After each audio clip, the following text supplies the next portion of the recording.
I'm gonna have to sit on the dildo, bro. Like, yo, it's double lip. Hey, yo, what the heck? You know how long I've been waiting for this? Woo, I'm about to make a... Hey, honest God, I want to while I'm in her. Oh. Suck me. Okay, let's go.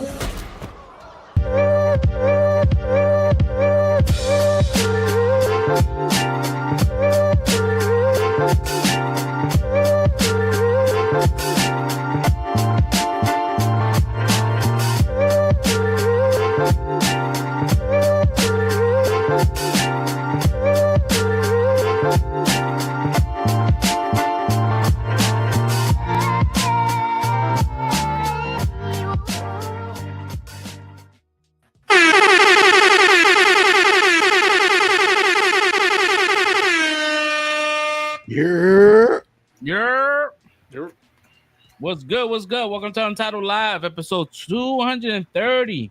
Jeez. That's a lot. 230, man. We're here for another Friday, another nice night. Lots to talk about today. Lots. It's not looking like last week. Notes is crazy. Notes and noting.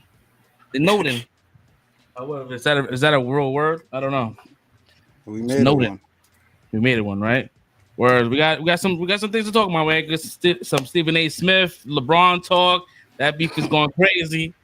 You got a lot of shit. So if you guys want to see a total breakdown on what we're talking about, go over to our YouTube and at the description has everything we're gonna talk about today. So if you're not in lost in the sauce and shit. Shout out to the 10 new subscribers from last week. Thank you so much. We appreciate y'all. Keep coming. For those that's watching us on X right now, hey, we love you on X, but come over to YouTube, please. Plus, come over, have a chill with us, man. Throw out some questions. Some top 5, whatever you guys want to like conjure up. Let us know. We will stop what we're doing and answer those questions. Or if we miss something that happened during the week, even though we got a jam-packed list, though, it's a lot of stuff going on. Stephen A. versus Braun. This shit is crazy, bro. Oh man, Stephen A. Smith is on his world tour, bro. This shit is crazy. I've never seen no shit like this in my life, man. I'm with it. I'm here definitely gonna.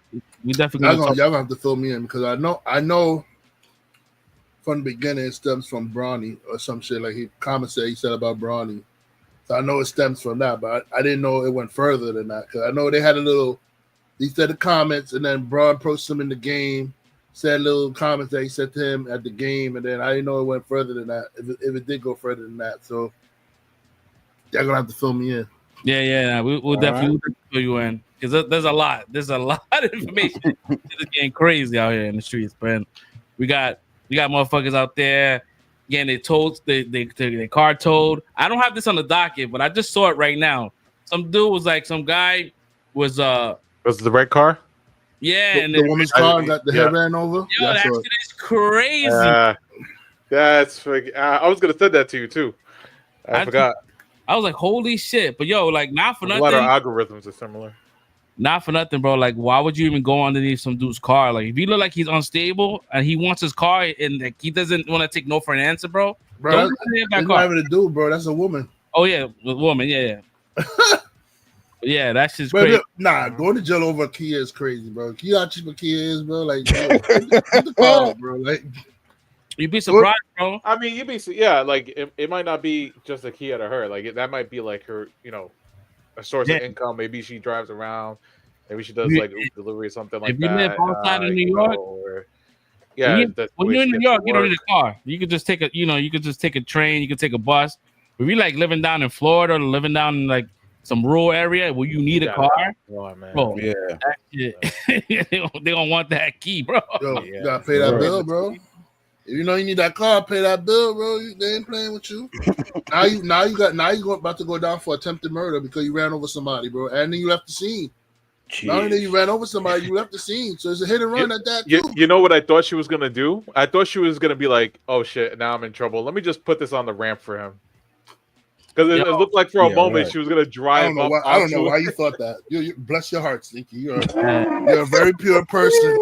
I don't know why you thought that. Yo, I could be evil sometimes. The fact that car, no lie, must have weighed like nothing.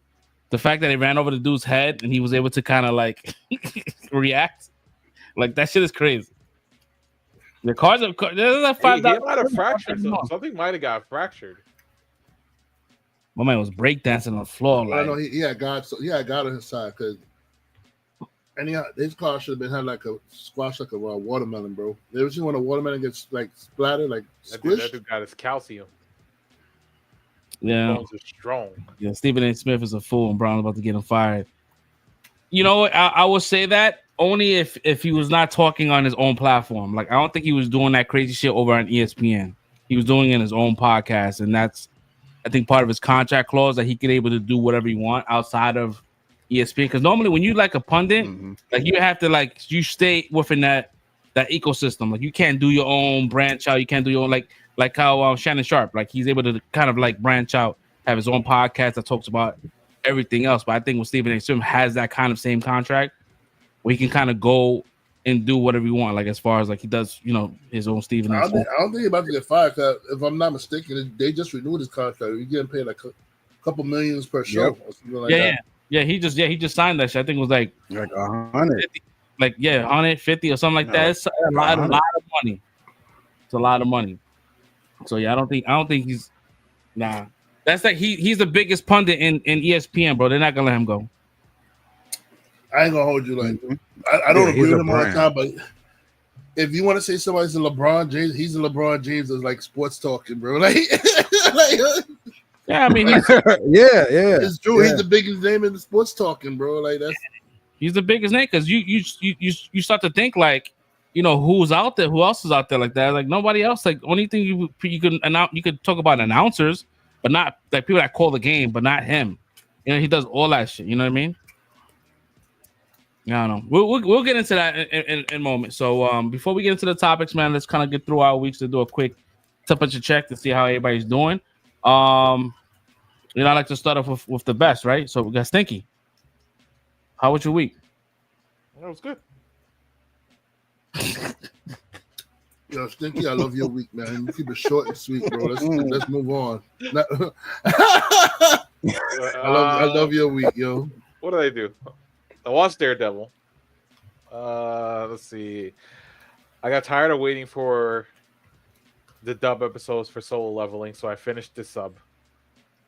Wow, you was that desperate? I was that desperate. There was 2 episodes left, and I was just like, "Screw it, I'm gonna watch them sub." It's only 2. I could do it. I could do it. I went to the regional last Saturday.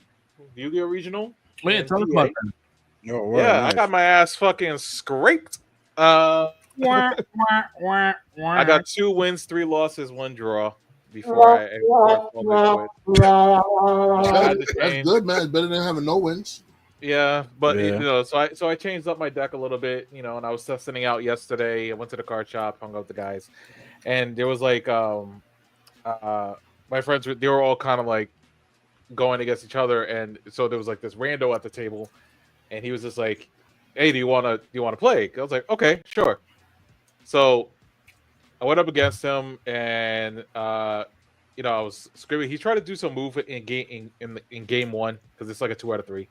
He tried to do. He was playing Tenpai Dragons. If I don't know if anybody's watching this or will be watching this that knows, but and he tried to do something with this one card called Genroku that becomes a tuner type monster, and he tried to bring it back from the graveyard as a tuner. And I'm like, that's not how that card works. And he's like, no, that's how it works because I summoned it as a tuner, it stays as a tuner. I'm like, no. We went to the graveyard, it got reset.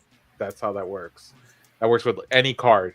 Doesn't remember what it was before once it leaves the field. So he was getting tight. Everybody at the table was like, "No, that's not how that works." And then he was like, "No, I don't. It goes like that. Yeah, trust me." He's like, "No, that's not how it works." Yeah. So he goes and he asks one of his friends that was at the shop. He was like, "Hey, this is how that works, right?" And the guy looked at him. He was like, no. Like, what are you talking about? No. Like, that's wild. No. And so he lost games. He was like, screw it. Let's go to game 2. So game 2, we go to game 2. I freaking I stop a play of his that would have ended the game. And I'm like, okay. And I go my turn and I'm like, I don't really have too much. And I was just like, man, I had something. And I was like, I could either be nice or I could be crazy disrespectful. So he had one monster on the field. This monster was counted as a tuna monster. Tuna monsters are used to make a special type of other monster called the synchro monster. And I had his monster was a level 4 and I had a level 6. So the monster I wanted to make was a level 10. So I was like, I was like, all right, I can either be nice or crazy disrespectful. So I was like, fuck it, disrespectful. So I took control of his monster, combined it with mine to make my really strong synchro monster, and just attacked him. And he was like, fuck it. And he just packed this shit up and left. I was like, awkward, but it was fun. My man took that L, went to the car shop to buy more cards. Yeah. My man did a Kylo Ren. More. Yeah, it was fun. It's always like seen as like dirty and disrespectful when you take someone else's monster and you use it against them. So I was just like, yeah, I'm gonna do that dirty shit right now. But yeah, there was some decent practice. We're thinking about going to another regional that's happening in Catskills on April 5th. So that's not this Saturday, but next Saturday. So yeah, we'll see how it goes. Hopefully I do a little bit better. All right, bro. Gotta make us proud, bro. Yeah, man. I try. Word, bro. Word. Good job, though. Word. All right, that's what's up, man. Cast, how was your week, bro? It was cool. Pretty typical. I ain't do too much. As far as like entertainment, I did see the show called The Residents on Netflix. That's I just was telling me to watch that. I just finished that shit just now, like 20 minutes ago. Yeah, I had mad fun with that. Like I think I binged it last weekend. But yeah, I got Giancarlo Esposito and damn, what's shorty? I forgot her name, the lead in it. But she was good. I like the way it's almost like it's a murder mystery that takes place in the White House. And it just shows you the division with like the staff and then the actual people like that work for the president and his cabinet and all that. But yeah, it's just a whole bunch of wacky characters. My man Balky from was there anybody else? You got Shorty, that drunk chick though. Huh? Yeah, you got Balky, you got the dude from what's this dude's name? Fuck. My name is Earl. What's that dude's name? Oh yeah. Him. I can't remember his name either. But yeah, the brother, right? The president's brother. Yo, bro. If you want to look at a dictionary of someone doing too much, he did too much, bro. His explanation was crazy. Nah, it's a good show. I enjoyed that. Yeah. Nah. Everybody. The moms was crazy. The old drunk lady in the room, she was wilding. I really like all the characters. It was a crazy cast of characters, and the way it was I was shocked too because it was Shonda Rhimes that did it.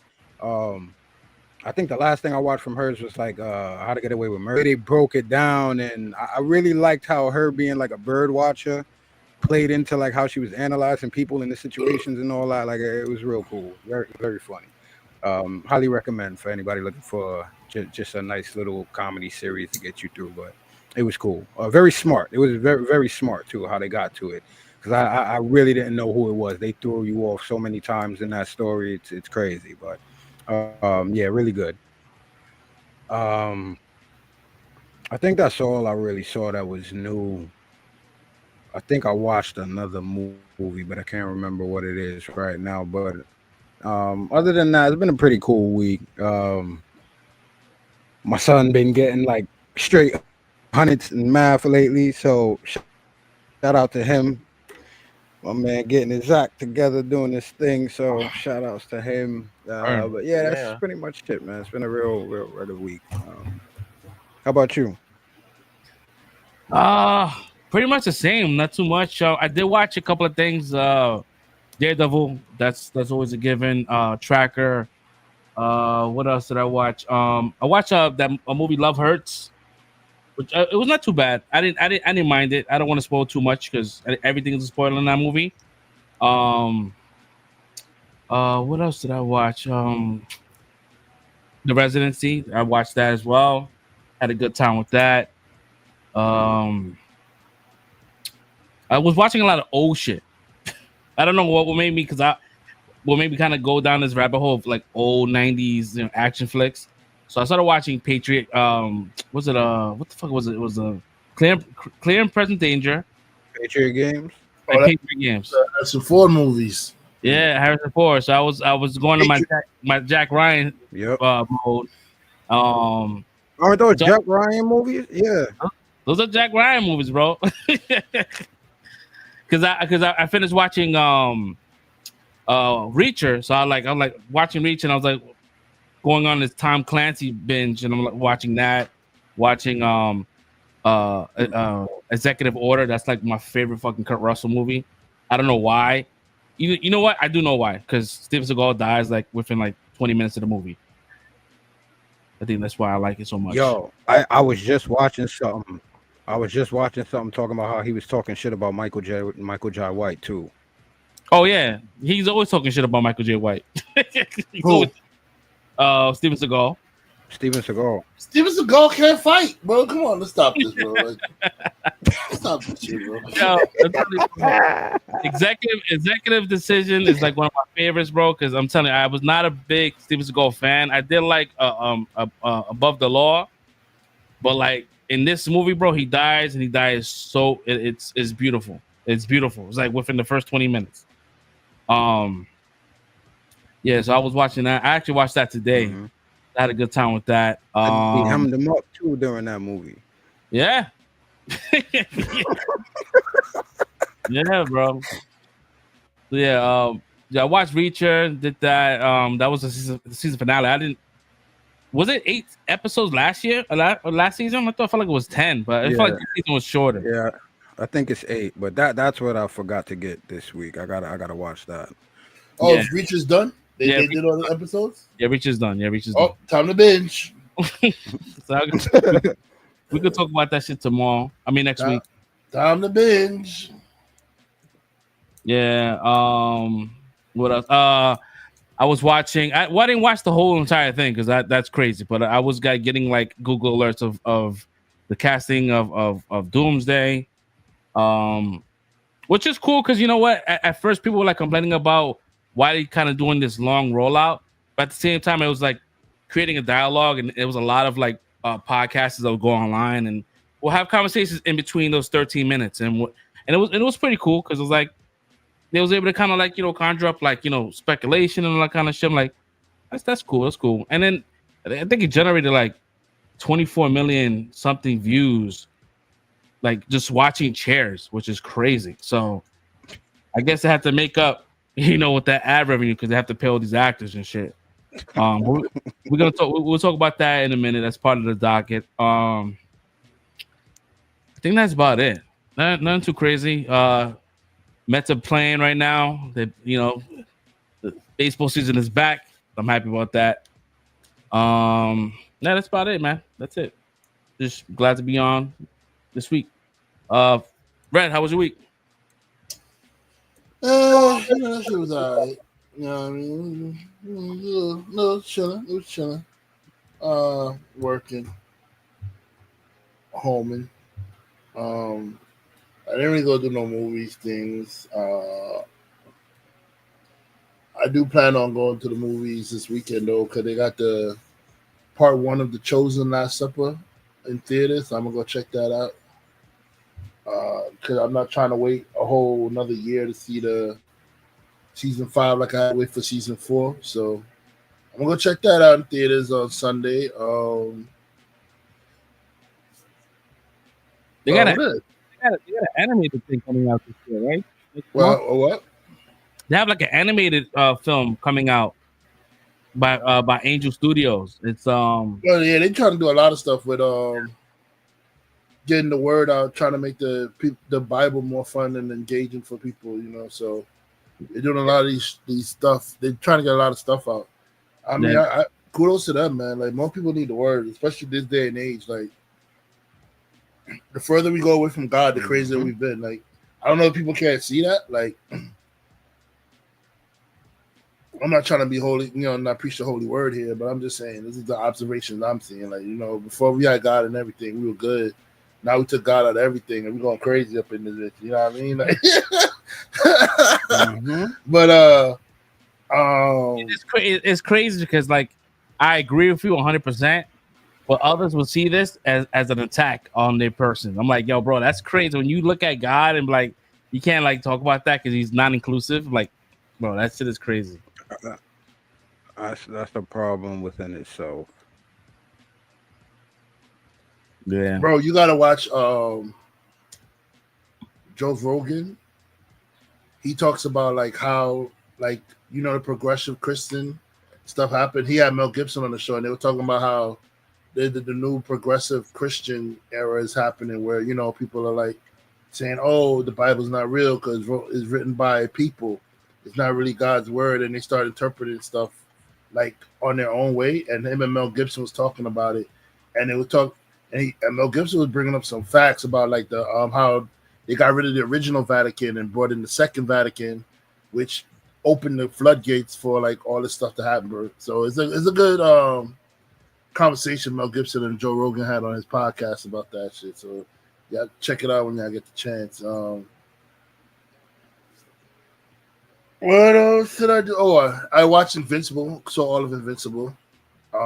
Nice. That series fire. That episode, that show is fire. But I know it's about to get crazier. So I know like everything just goes down.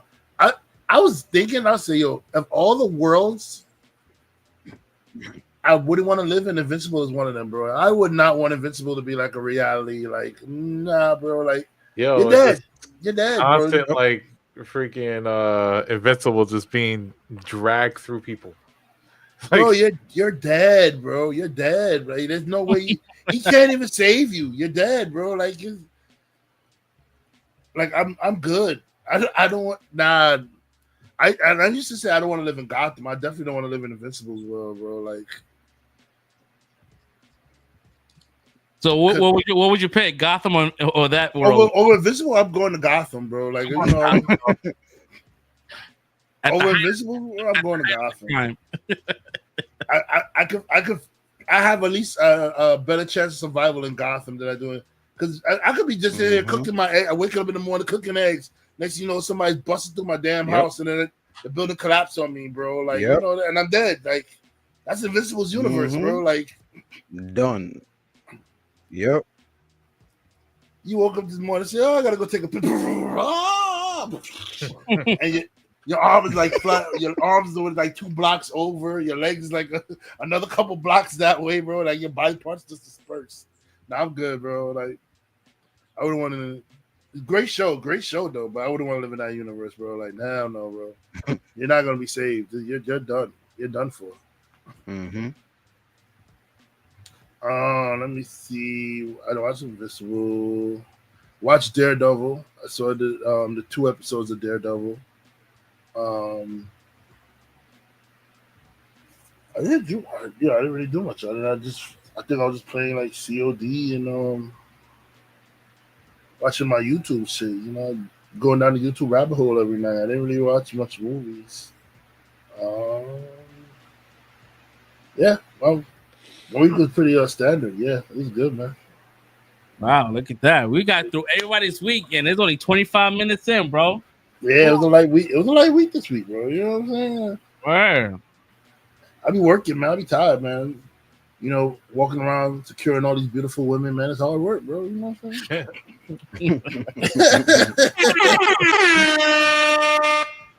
Word. All right, man. So let's get into it, guys. Fuck it. We got some topics here. So let's get into the first topic. This is the main topic. Not the main, but pretty much the thumbnail that's happening here. So we got Stephen A. Smith. Oh, did we just lose Castor? Damn, right as we started. This guy's God. we gotta on cue. we gotta get this guy a new camera, bro. Something new.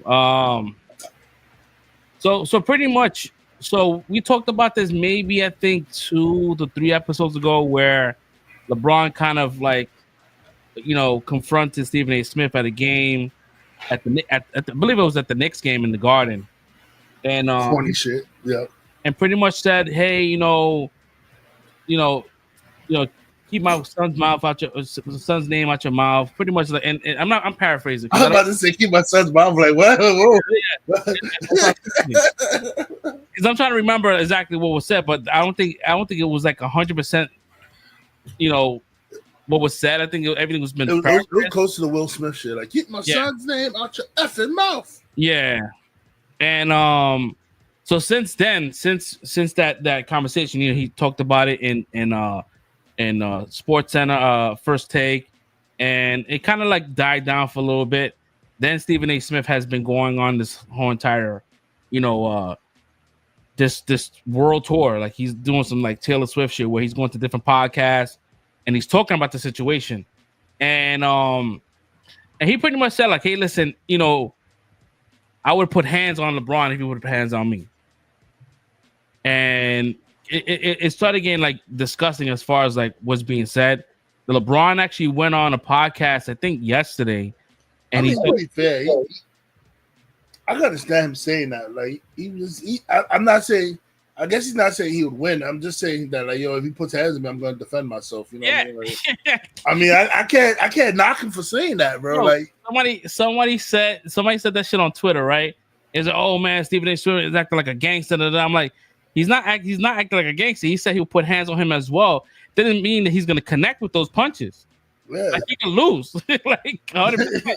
Like he's like going to lose, but he just saying he's going to put hands on him too. He's gonna defend himself. That's why I ain't gonna see nothing wrong with that. Word, like you may not win that fight because LeBron is like what 6'7", 260 60 pounds. You're not beating that dude. That dude has been at his peak prime. Fucking I don't know if it's he's just strong. This motherfucker's just strong. So pretty much, LeBron went onto a podcast and he was talking about the situation and he was like, Stephen A. Smith, talking about me as a father, my son, and Stephen A. Smith was like, yo, I wasn't talking about LeBron like his son. I was not saying his son is an asshole. Son is like, I'm talking about his game. And I think I think it just, for watching both podcasts and watching what they both have to say is like, it's just one big giant miscommunication, bro. I think you just, No. LeBron does this every time, bro. It's not no miscommunication. Everybody knows Stephen A. Smith was clearly talking about his son game. LeBron want to go take it as it's an attack on me, saying that my son is whack. Nobody in my family gene pool is whack. Bro, your son is averaging like what 1 point a game or something like that, bro. It's okay. No, everybody could be great, bro. What LeBron is saying in the podcast, he said that he was saying he was kind of like getting in more in detail as far as what he felt was that he was kind of like offended by it is by Stephen A. Smith saying, why is he doing this to his son? Like he shouldn't be doing to his son. His son is not ready. Like he's the one that's kind of like putting him in his positions, these hard positions, and it's on him. But did his son go to college? So his son went to college, right? Yeah, his son went to college. He was like the 50s. He was not like the first round draft pick. He was like the 50-something draft pick. Like he almost was not picked. You know what I mean? Yeah. But I think that he was just saying that he was like, yo, like, why would you say like I'm doing this to my son? Like I'm the reason why, he's got this target on his back. I'm like, oh, it's bro. Let's be fair, bro. It is you, bro. We all know your son would be on the team, bro. If you wasn't on that team, bro. Come on, man. Let's stop it, bro. It's nepotism, boy.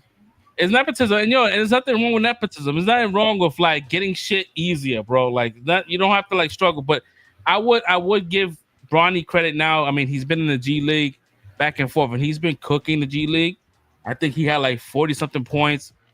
I think he came back and played on the Lakers, had 30 points. Like he's doing way better. He's trending to be better.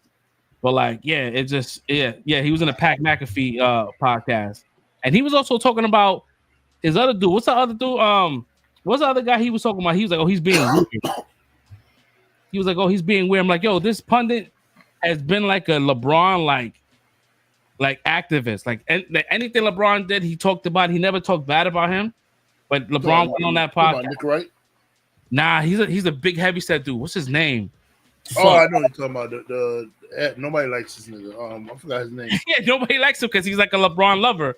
And he went on the podcast and said that he called him weird. It's like, oh damn, bro. Like the one dude that does like you in the pundit space, you shitted on him. Damn, bro. Like you're not gonna have any friends. That's why you need to start defending these. Brian Windhurst. Yeah, you need to start defending these athletes, bro, because they don't care about you. Look at Skip Bayless. He used to defend the shit out of Kevin Durant. Kevin Durant turned around and said he don't like him. Like so it's like, bro, like stop, stop slobbing these dudes, bro. Like just speak the truth. Yeah, you know what it is that it's like this generation. I would say this generation. You know what I would say the generation. It's they're soft. They're just they soft, but I don't know, man. Like the dude is a sports analyst, bro. If it's talking about the sports, talking about the game, like cool, you can have your opinions on it, like, but to sit there and be like calling someone weird because they reporting on you or you know, I don't know. It's weird. But that whole Stephen A. Smith actually went on another podcast and he talked about, you know, there's a lot of things that I've never talked about that, you know, I chose not to kind of report. But since we're here, you know, no one really said anything about you not showing up to Kobe Bryant's memorial. He started bringing up all this shit that a lot of people didn't know. And then LeBron was like, yo, I went to the memorial. I just told them never. I told the people that was recording and the news, I said, don't picture me don't take any pictures of me, nothing. But everyone's saying that he was there.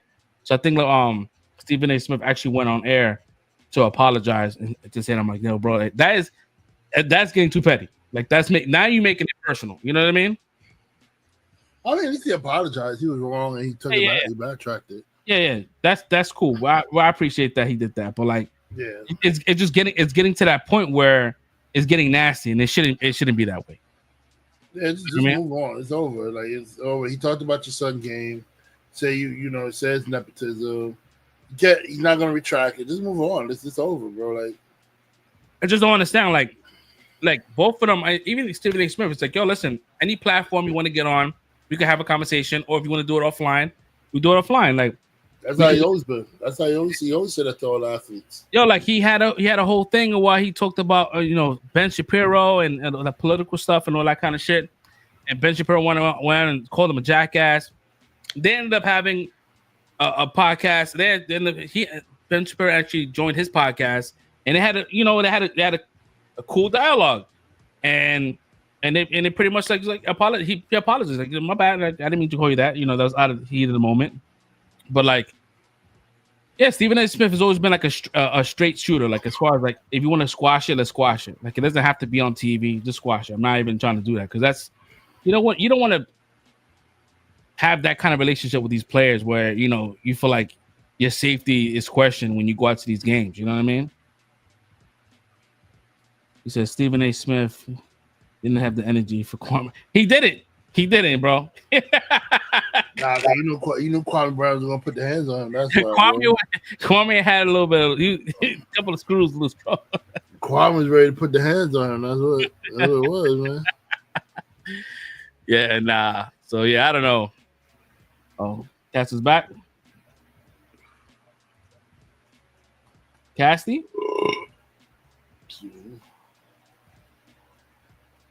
Uh-oh. Lost me? You got mad burps, bro. Bro, listen, I'm destroying food, man. Sometimes it gets gas when you eating fast, bro. That shit rhyme. I'm trying to get Cass in here, but it's like it's showing a blank. Yeah, that's weird. Yeah, showing up as blank. They can't bring you in. You may want to come back in. Restart. Can you forget me, Max? So yeah, that's it. That's pretty much it for the Stephen A. Smith. I mean, I'm sure more information is going to come out. I feel like this, we want it to be dead, but yeah, you know what? This is like ratings, bro. So they're going to keep on talking about this shit. So it is what it is. We'll definitely keep that tuned in once we hear more information about it. Where is? I definitely had a 6 thing here, but what the hell? Custom layout. Yeah, I don't know. Whatever. Let's just keep it like this for now until he comes back. Did you guys peep that that pastor that had people locked in the church? I locked them doors. I would have been like, I'm sorry, what? No, yeah, like, I'm not being your sacrifice. Out of here. So pretty much it starts, bro. So Marvin Sapp instructs the ushers to close the church doors into the congregation. Ponies up $40K. Wait, hold on. Never would have made it, Marvin. Never would have made it. Marvin Sapp did that shit, bro. What? He was like, everybody in here gives a $20. Everybody online, we got 1,000 viewers, $20. We get $40K easy. Yo, he was like, close the doors, close them, close all the doors. I'm like, oh shit. I'm trying to see if I can. And he was like, we'll have every single person come up here on stage. He was like, bring the baskets and everything up stage. We're gonna have every single person come line up, come on the stage and give their part. And you know what I'd have did, bro? I'm like, you locked me in the church, bro. If Jesus could flip tables, I'm flipping tables too, bro. Like this thieves. Let me out this church, bro. Try to steal my money. I already tied. Let me out, bro. Yeah, I don't know, bro. And that's why a lot of people that can kind of like turn a lot of people off. If you're not like a regular at that church, then you be like, all right, cool, this is normal shit. But if you're like you're not a regular, you're gonna be like, fight, bro. Yeah, you're gonna turn those people away. We had to throw hands, bro. Like you ain't gonna lock me in the church trying to shake me down, bro. Like, hell no, man. Yeah, I remember going to church back in the days, bro. When that little basket came around, I'm like, I don't got nothing. I used to put my little $1 in there. That little $1. Sapp wasn't playing. Yo, I ain't been doing that shit, man. Like those super churches be crazy, but like $40K, like I need that right now. That's crazy. Because you got a lot of people that set the churches that's already paying like tithe. They're paying a percentage of their check. You already paying what you're required. If you pay tithe, you're already paying what you're required to pay by God. So there's anything extra than that is like you're being greedy now. Yeah, that's bonus money. Yeah, you got people. They're getting paid twice a month. That's you getting twice. You're getting enough money depending on how much they're putting down. Was 15%, something like that? Hey, bro, I'm not giving you no $40,000 so you could go buy some new airplane and shit, bro. Get out my face, man. That's crazy. How about you put it 40,000? Yeah. Y'all put that shit. Y'all wildin'. Gonna make me stop listening to the song now, man. Doing this crazy shit, bro. They didn't lock him up for kidnapping yet. I'd have pressed charges when I got out, bro. You think they won't do that in Brooklyn? Definitely won't do that in Brooklyn, bro. Close the door. Like I was looking back, like, huh? Brooklyn gonna stand up. We going crazy in that bitch, bro. Hell no. Hell yeah. You're right. You know, like no Brooklyn people up in no room talk about you want money, bro. Hell no. 40,000, bro. Like he wanted that shit that night. I'm like, nah, bro. They didn't even give people the chance to crowdfund the shit. He's like, I want it today. He's like, I got he like Sticky said, like, yo, I got 1,000 people watching this shit. Like, yo, I would. But I found it crazy. Not only that, but he was gonna have them line up, come up on stage, and have everybody in front of everybody, put the money in the basket. I'm telling y'all better start listening to Geno Jenkins, man. He be telling y'all, bro, these preachers is fake. Yeah, he's like, y'all liars. Oh man, crazy. My boy Gino with his deep voice, yo, he's like, y'all havens, y'all liars. Nah, they be wilding, bro. Like, yo, and then people go to church and they don't got it. You know what I mean? They go in there for spiritual growth and spiritual wealth. You know what I mean? And they don't have the money. Mm-hmm. And you go there, you could turn those people away from God. Trust me, when you turn away from God, bro. Like, word. Well, I ain't gonna turn away from God. I'll turn away from that church because I already know, bro. Bible already tells you that you gotta look out for the sheep's and wolves' clothing, man. There's people that's gonna be like pretending to spread the word and they're not really spreading the word, bro.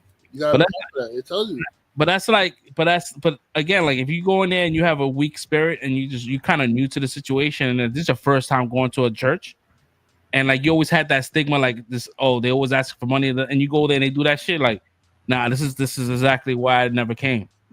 And it's funny, and it's funny how not too long, I think a couple of days ago, there was another video that dropped of another church that gave somebody in the crowd $50,000 because they've sold everything and they moved to that county. He's like, you sold everything. He moved from Canada. He came here to start attending this church, and he's like, you sold everything? He was like, yeah, I sold everything. I came in with my wife, my 2 kids. I came from the west coast of Canada, and this was like he's on the east coast here. I'm gonna let you know right now, yo. His wife hates his guts, yo. Yo, his wife was there. And they was sitting there. There was a whole bunch of hallelujahs, and it was like, you know what? How about this? I'm gonna give you 50,000. And he's like, nah, I don't want the 50,000. Like, give me a job. I want a job. Like, I'm here for the spiritual wealth. Like, yeah, you're gonna get that. You're gonna get a job, and you're gonna take this 50,000 because you're not blocking my blessing. No I'm like, who am I to block? You not gonna get my blessing. He's like, you're not blocking. I'm like, all right, no doubt. I take it. The 50,000 and the job. And the job, yeah. And all that. And I get the spiritual wealth. Oh yeah, that's both of them. Good. Nah, bro, I take it all, man. But that shit's crazy. Both. I take it all, man. So yeah, it was cool to see that. You know what I mean? That kind of like, you know what I mean? Because I hate when people exploit shit. Like they be doing some wild, crazy shit. I don't know if you ever watched those like those this is to be happening like in Africa or shit that happen like in India. Bro, they be doing wild like resurrection shit. I'm not dealing with that, bro. Wilding over there, bro. Yeah, motherfuckers be in the wheelchair. He was walking. I'm like, nah, come on, man. Bro, those are the people that they abuse their congregation, bro. Like the one pastor was smashing all the women in the audience, talking about his semen was God's healing or something like that, bro. It was some crazy. Yeah, wilding. Yeah, they wilding out there, bro. Like, nah, man, I'm not. Nah, that's crazy, bro. He's smashing everybody's girl, bro. Like, yo, nah, bro. I let to put hands on that pastor, bro. I'm like, nah, you just impregnating my wife, bro. Hell no, bro. Oh yeah. That was there was a guy. It was a crazy ass leak that happened. I don't know if we talking about the same dude, but he smashed mad people, mad wives. I know you talking about that guy. They had the video and it was like. And it was like his sex tape leaked or some shit like that. Yo, he had sex with 90 women. They were all married. They were all like married to like public officials. And he recorded every single one of them.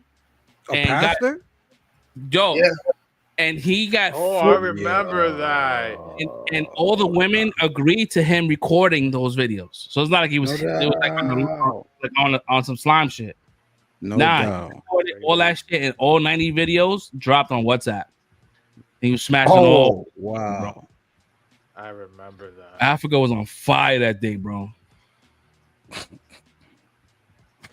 That shit was crazy, bro. Imagine you waking up, bro. You go to your WhatsApp, you see your wife getting plowed by the pastor. Nah, bro. Nah, that's I'm going to jail. I'm going to jail immediately. Yeah. Yo, that shit. No, you just said that shit right now, like as a hypothetical, bro, and I just got super hot, and like my whole body got hot. Yeah. Just think about it, bro. Like, nah, yeah, bro. Like that's just crazy. Somebody losing their life, cuz. Yo, I'm killing somebody, bro. Like, Yeah, I'm that's the one. That's the one that'll push you to the limit. Getting dropped on the socials. Not even on the socials. My man said WhatsApp. That's crazy, bro. Yeah, bro. Sitting there watching the video, and he's like looking at the camera, like, "Oh, you got this footage?" Like, yo, you wildin', bro. Crazy, wildin', bro. Like this generation of people, bro, is crazy. Like there was a hypothetical that's going around the internet talking about if your wife or husband fell in the river with your kid, right? Your young child. Oh, yeah. Who are you gonna save? And motherfucker was like, I'm taking my wife. We could make another baby. Wife, you can make more kids, bro. It's like, a logical decision. And there was mad memes of the kids going like this, like. I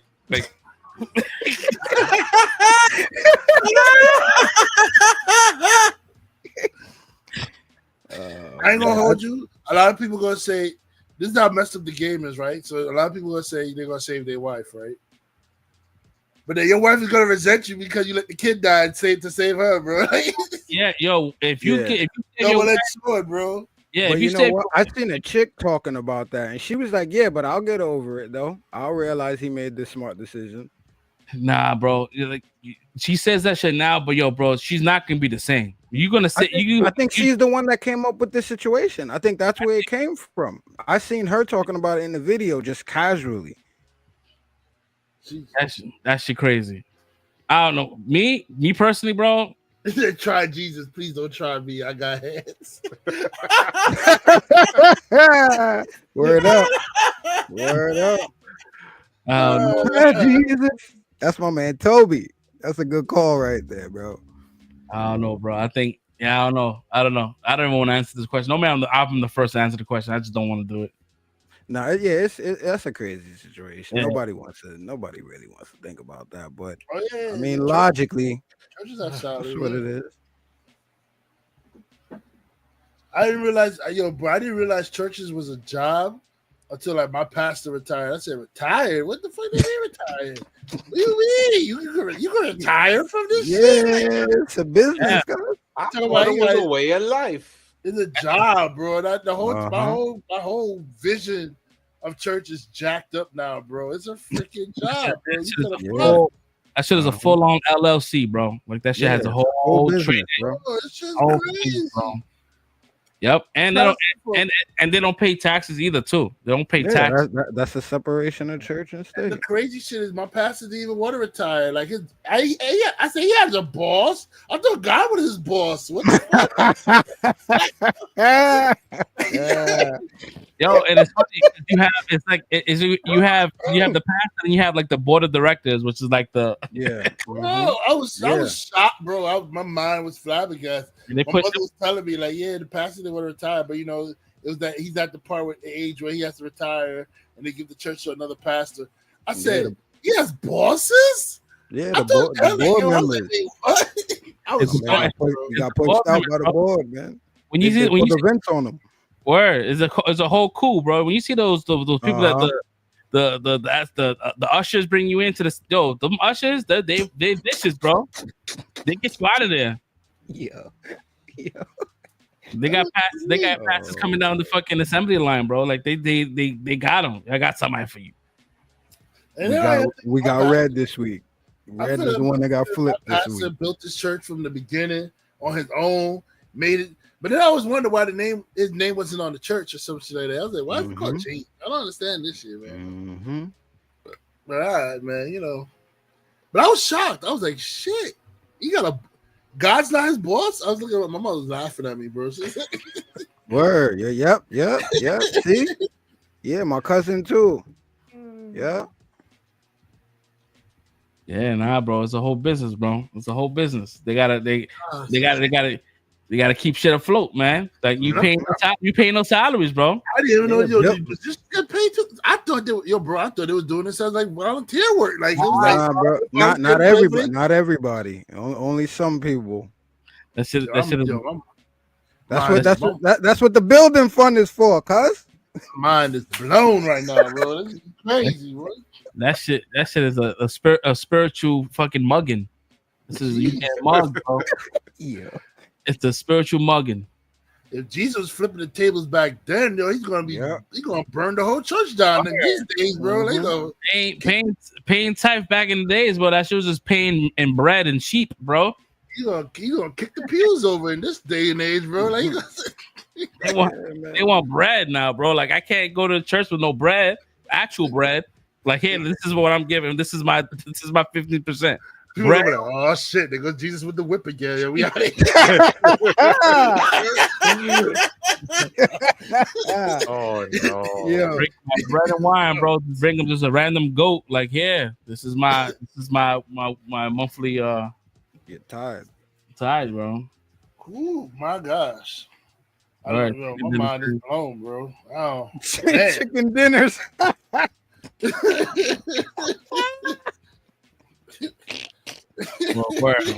Steph was telling me about that shit, bro. She's like, "Oh, you're gonna give you 15%." I'm like, "Huh?"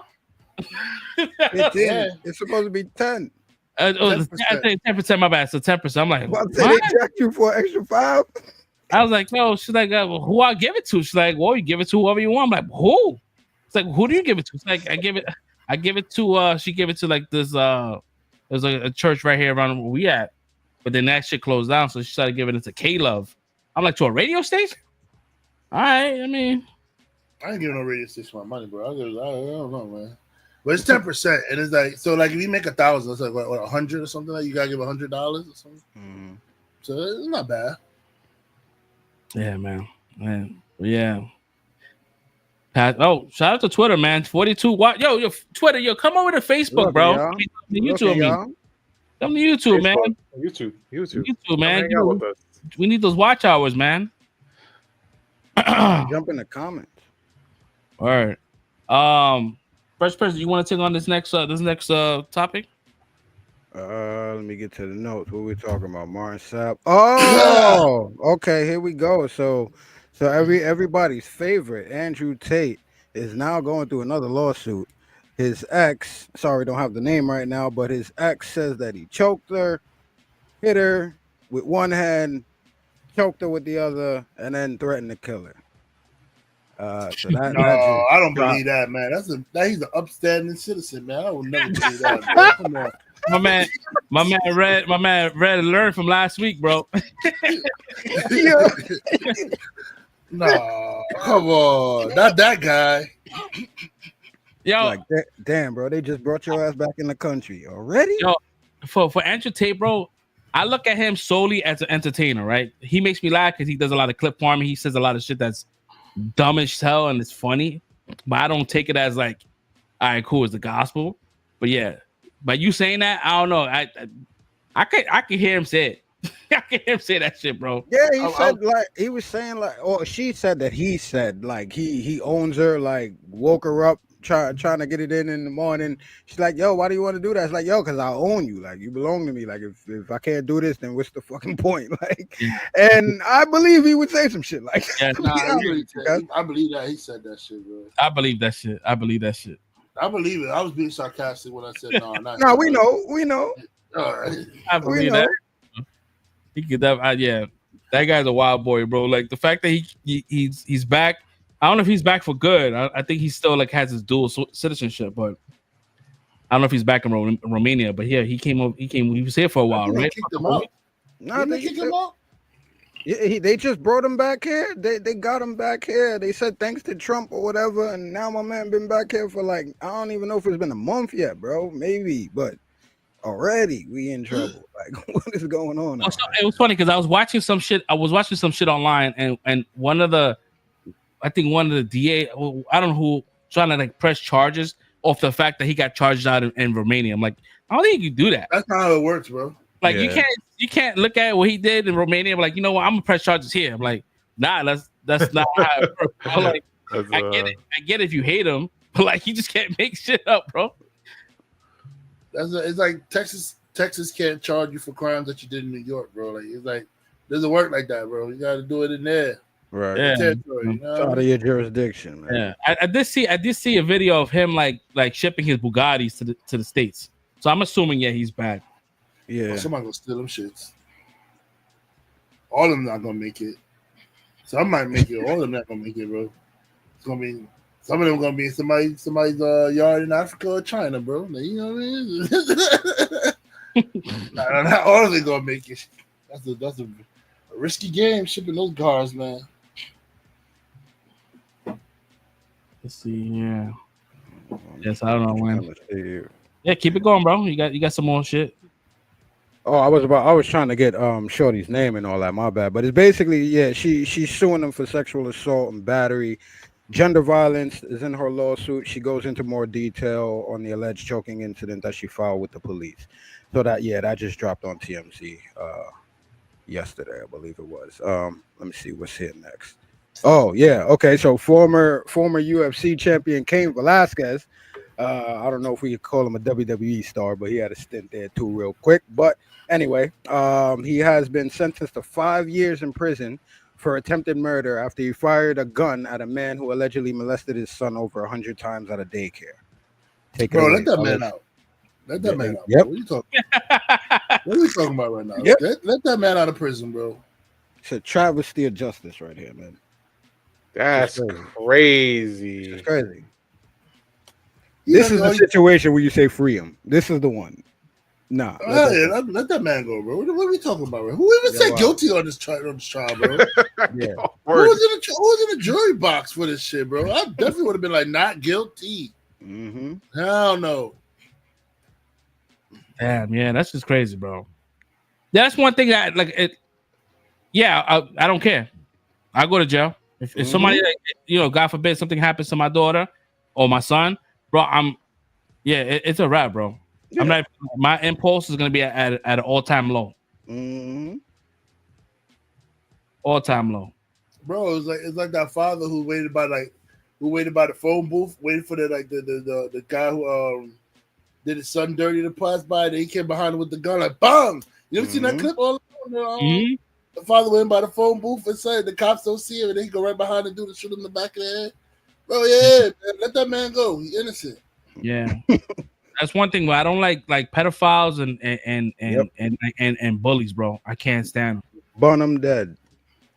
Each and every one of them. Word. So I don't have no remorse. Oh yeah, I forgot. We're not supposed to say that no more. What is supposed to say? What's that new PDF files? PDF files. They try to say it was a child Reaper? No, it's some stupid name to make it sound more pleasant. Like officially, you talking about? Pleasant? No, bro, yes, bro. They got some stupid name the way it's not. It's not supposed to be pleasant. I forgot what they called it, bro. I get what he's saying because it's like the YouTube algorithm. They don't like those words. So it's almost no. I'm not talking about for YouTube. I'm talking about like in general. No, he's talking about like in general public situations, like politically correctness type shit. Nah, yeah, bro. No, there's no political correctness. It is what it is. Child attracted or something. Oh, these are people that want to be addressed like that. Like these are. No, I don't think what you want to be addressed as. These are individuals that want to have. They don't want to be called pedophiles. They like Red said. They want to be called like it's almost like damn. I know what it is, bro. It's fucking weird, bro. It's like they're attracted to children, but they don't act on it. Shit like that. I'm like, nah, bro. Like, no. Closet pedo? We're not gonna normalize this. We're not doing that. No.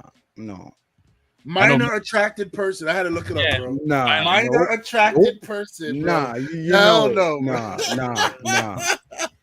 When I heard that term, they don't get this shit out of yo, you know the Ed Wetzler scene when that woman was talking like, if you don't get out my face, bitch.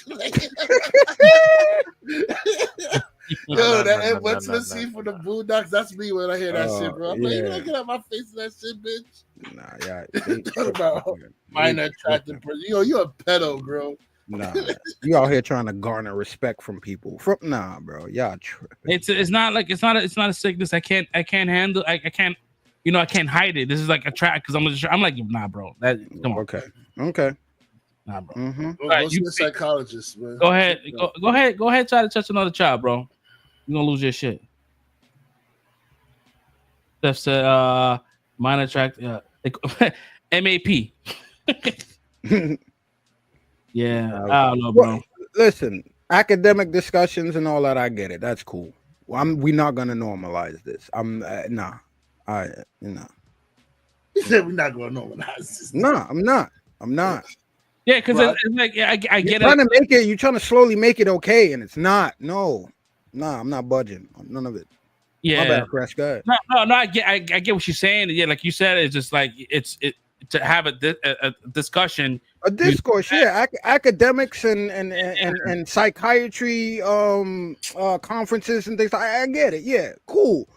In the normal zeitgeist of where we live, I'm not normalizing that. Y'all can keep that to yourselves. That's for the academics.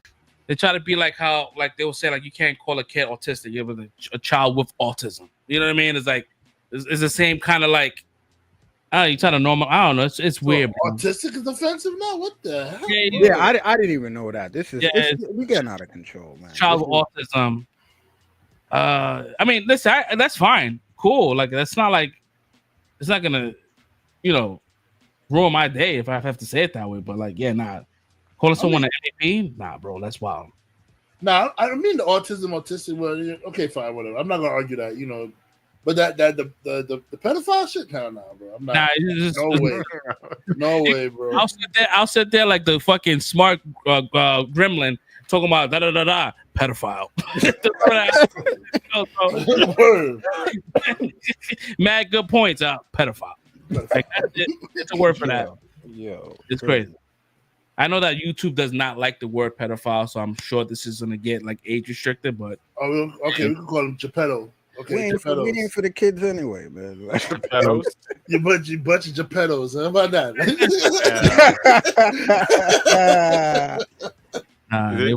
Does that have to do because Pinocchio's dad is like, you're a real boy? Yeah, we gotta leave Geppetto alone, bro. He already lost his son, bro. That's a heartbreak story, bro. That's we gonna leave Geppetto alone. Man. I don't know, man. It's a little weird to be carving out wooden boys, bro. I'm sorry, bro. Like, he just carved the boy at the image of his son, bro. Like he lost. That was the Guillermo joint. They did that as a part of the story, right? Wait. You about to blow my mind? Nah, I don't remember that. I don't remember that being a part of the story personally. That's the first time I seen it was in the Guillermo joint. That's me personally. I could be ignorant. I could be, what I'm saying, but I don't remember that. Bro, I know in Disney he just carved out a boy, bro. He just wanted a boy. That's what I was saying. He just wanted a boy. He carved the boy out, man. So if it's not like that, if it's just based on straight up him just carving a boy out of wood, bro. That's nasty work. Listen, bro, go down these rabbit holes, bro. Start looking back into these grim story tales and all of that. These were like real cute stories for kids, bro. I've seen them. I've known about the little story with Peter Pan. Like that shit is dark. Yeah, bro. Like, Peter Pan's pretty dark. Yeah. Peter Pan is dark. That shit is dark, bro. Like, mm-hmm. Actually, a lot of the Brothers Grimm stories are really dark. Disney was like, let's put some flowers on this shit. Like, somebody was telling me this story, bro. My mouth was open the whole time. Like, huh? Oh yeah, he was getting these kids to jump out the window and killing them, and their souls are going to Neverland. I'm like, so they can't leave and they never get older, bro. That's crazy. A lot of the Brother Grimm stories are really, really dark. Yeah, no, they were not. They were kids' stories, but they were meant to frighten kids, not like, they were. Oh yeah, and Captain Hook was the good guy the whole time, right? Like he was the one that was trying to He was trying to save him. He escaped. He was the only one that got away. Yeah, he said, "Let's turn that around." They've been woking shit since longer than we remember, bro. Like, yep. Like, they say how you said, like the Little Mermaid. So they said with the Little Mermaid, right? when she got changed into like a human, it was actually agonizing pain for her. Like her walking was like walking on glass or some shit like that. Like it wasn't like Ariel being happy and singing. Like she was in pain every time. She couldn't remember what she had to do, and then she ended up like not fulfilling whatever she did. And basically had a bad ending. Yeah, it wasn't a good ending for the Little Mermaid. So. Yeah, but it's every time she walked on her feet, it was like she was walking on like glass, bro. Like it was like it hurts. that shit crazy, bro. I don't know what made me just think about Reacher right now. It's crazy because Alan Richardson, bro, like he's a big dude. Like he looks like Batman, but like his turnaround and walkaways has always been sassy to me. Sassy. I think he was gonna say stiff. It's sassy and stiff at the same time. Have you seen his walk away? Bro, he walks mad like. I mean, yeah, but I've never noticed it. Like he just looks like a big stiff dude. I never noticed him being sassy. Every time, bro, like he will say something, he'll turn around and he'll walk away and it's just all hips, bro. It's all hips. Like, yo, I can't see him play Batman. Like if he had to turn around, bro, it's gonna be like, nah, that's a sassy Batman, bro. He got a cape, man. You won't see it. watch, yo, Brad's gonna watch Rita and he's gonna look at that shit. Like, I'm not. I'm absolutely not. I'm absolutely not. I don't know what you're talking about. I'm just gonna watch Rita for the story, and that's it, bro. Like I'm not. It's a good story though. It picked up. It is, yeah. It closed off really well.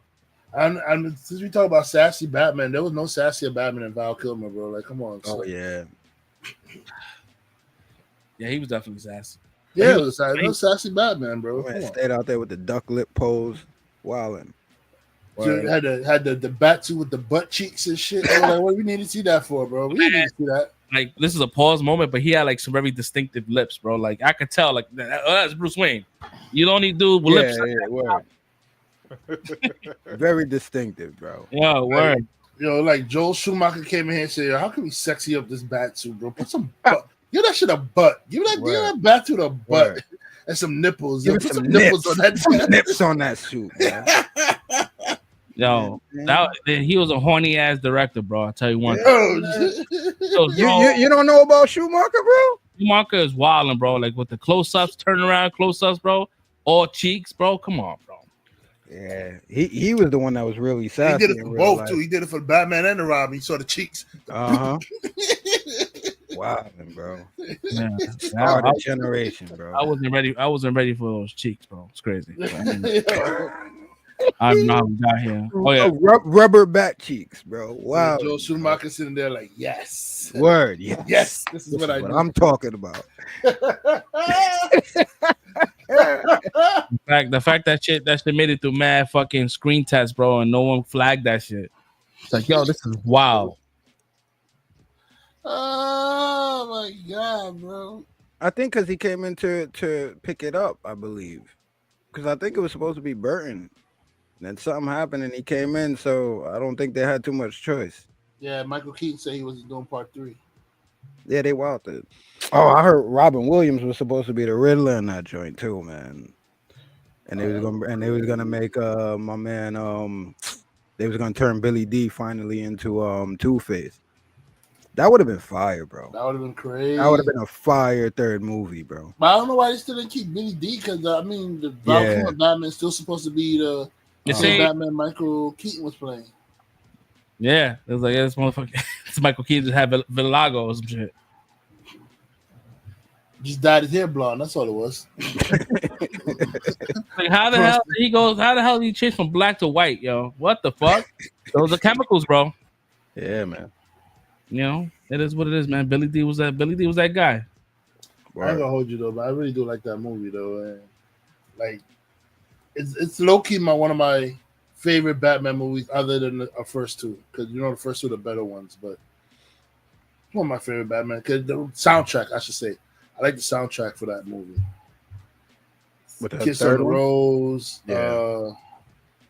U2 Hold Me, Thrill Me. That song was fire. Even that's back when they were still doing like the MTV videos for the movies and shit. Yeah. Yeah, you remember back in the days when movies was coming out, the music videos would come out giving you glimpses of the movies and shit. Yeah, man. They used to be fire back then, man. They didn't really show you too much, even with that. Still, like, yeah, that Batman definitely had a sexy ass soundtrack, bro. Like that was like, it really did. It was just sexy. That was like a very sexual Batman movie. Yeah. Bro. My man brought in Dr. Chase Meridian. Yeah, man. My man, Nicole Kidman.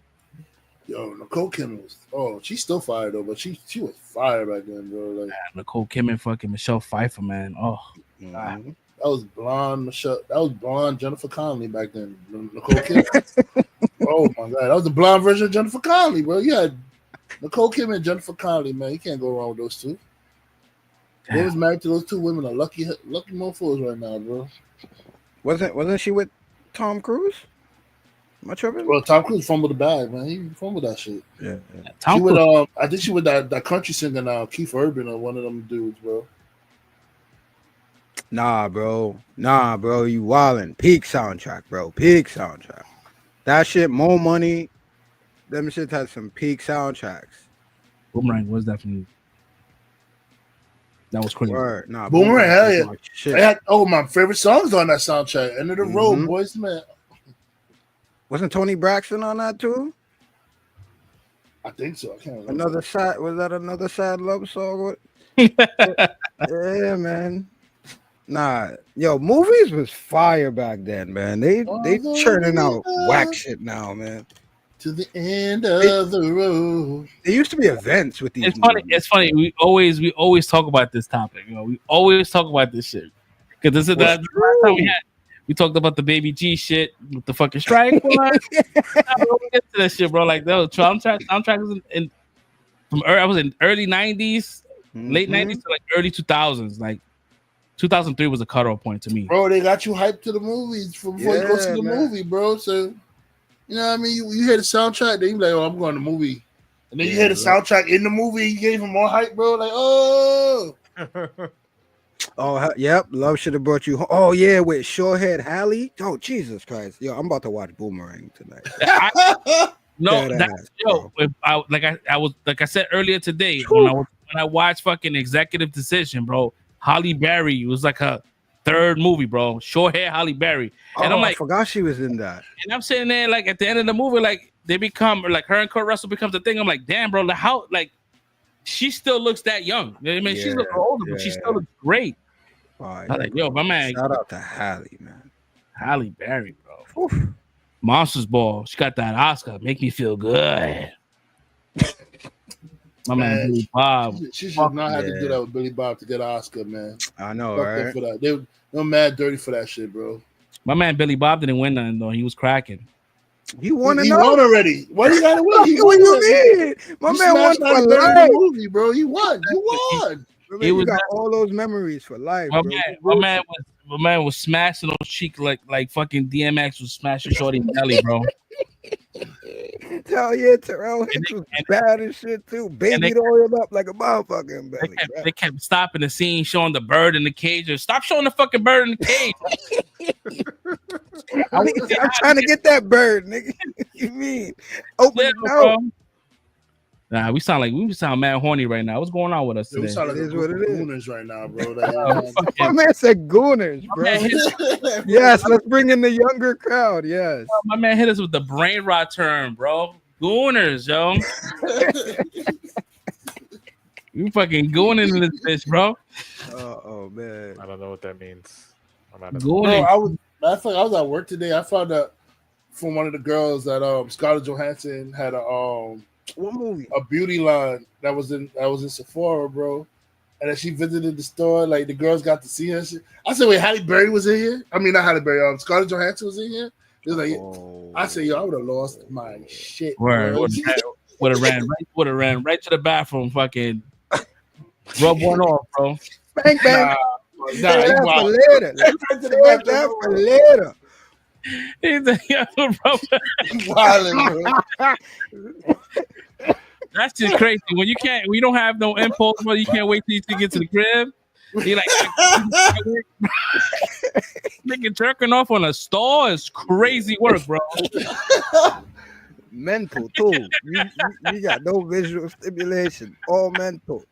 Yo, My for man's a real. trooper, cuz.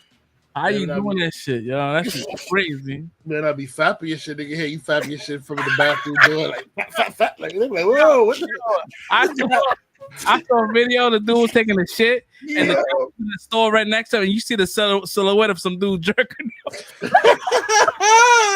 He was like, he jerking off. Oh, shit. Yo, he said you couldn't wait till you could. Yo, he said something. Yo, you can see the automatic stoppage of it. Like he was like, oh. It was full on fucking silhouette. You saw the whole movement. Like, bro, you couldn't wait to get to rub one off.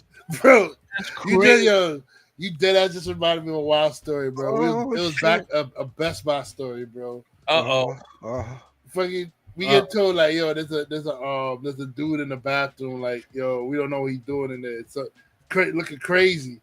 So they're like, what? So dude's like, yo, there's magazines on the floor. Like, magazines? What kind of magazines? This nigga said magazines. So we go in there, bro. It's me. Of course they called me to come down. They called me to come. And I'm going in there. And I forgot what manager was in there, bro.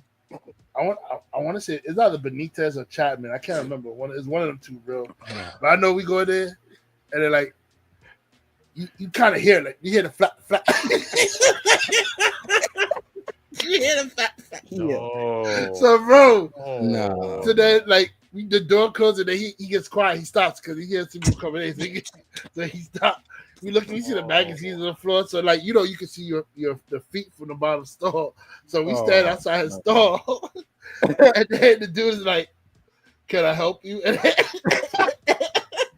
then the manager's like, yo, can we help you? What you doing? My man said, yeah, can I finish? Like that. I don't want to help him. Like, how did it even get to that point, bro? Like, yo, when you doing that shit, bro, your spider sense is at 1,000%, bro. Like you sit there, and once you hear a little bit of a creak, bro, you stop and work. So I had to tell the dude, yo, pick up your magazines and get the fuck out, man. We're gonna call the cops, yo. We don't do that. So he hurried up. He hurried up and got his stuff and got out of there, bro. Like, yo. Crazy work, bro. How you to do that in a public store is crazy, bro. I'm sorry. Yeah, and it wasn't even like you waited for like the big store to do it. You're doing a little small store in the corner, bro. You remember the small store, bro? You can see everything that's going on in that store. The moment you hear the door creak, it's like Solid Snake, like ring. It's like when you get caught, like it's just that's it. Got your magazines on the floor, bro. You couldn't wait, bro. Like, come on, man. Get to the crib, bro. It's not even that serious to get one off. You know what? That's when you got addiction, bro. That's porn addiction right there, bro. Man, well, that's that Kirk Franklin shit right there, bro. Oh man, here we go. He admitted to it, man. He's doing better. I'm sorry. As a kid, I had a porn addiction, bro. I couldn't stop watching that shit. I used to watch that shit for like story. It's got a good plot. Like how many? Not expecting that. Like how many? Yeah, actually went through a whole entire like movie from start to finish, bro. Y'all all seen clips.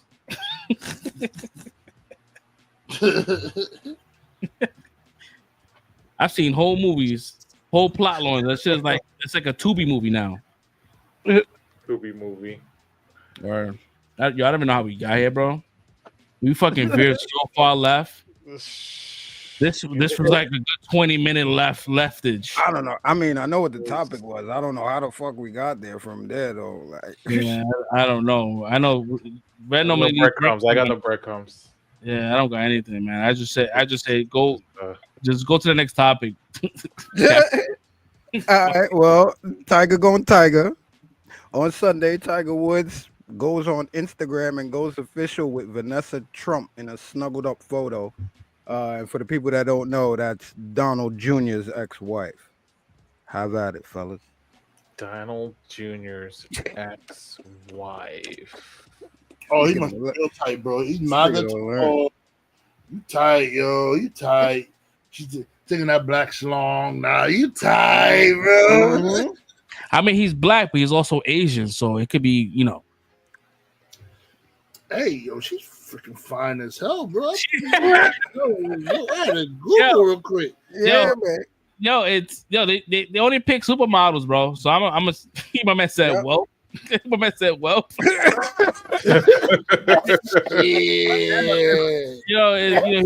probably got the black gene and you also got the Asian gene, bro. Like it's just in the middle of them. I know there's a big stigma about Asian dudes having small work. I mean, even if it isn't Asian, if we going by stereotypes, I think being that it's Donald Seed, I think he's still all right either way you look. If it's Donald, yeah.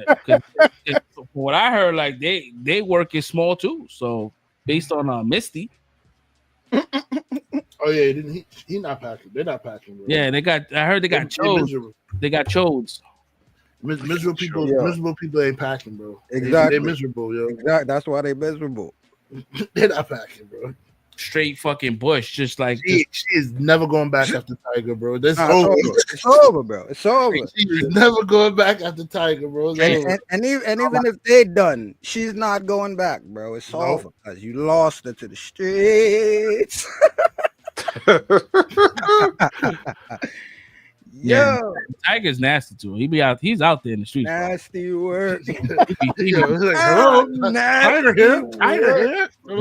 My man Tiger, fucking, bro. He's been fucking for a while, bro. Tiger gonna have on videos like them pastors. Damn. We was Logan and Vanessa Trump. They showed you Tiger mistress got engaged a few moments after the Vanessa Trump. I said, man, nobody care about you no more. He date somebody else, bro. Go ahead and get engaged, yo. Whatever. Next.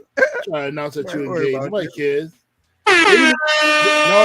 No doubt. My man got the comment of the night. The funny thing is that like they announced the engagement, but they didn't even say her name. They said Tiger Woods' ex-mistress. That was the title. Exactly. That's crazy. It wasn't even your name. It was Tiger Woods' ex-mistress, bro. Get out of here, bro. Crazy.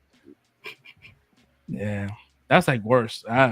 Lose your shorty to like Tiger, or lose your shorty to a Trump, or lose your shorty to like another shorty. Like she bro, if I lose my shorty to Trump, bro, I don't know.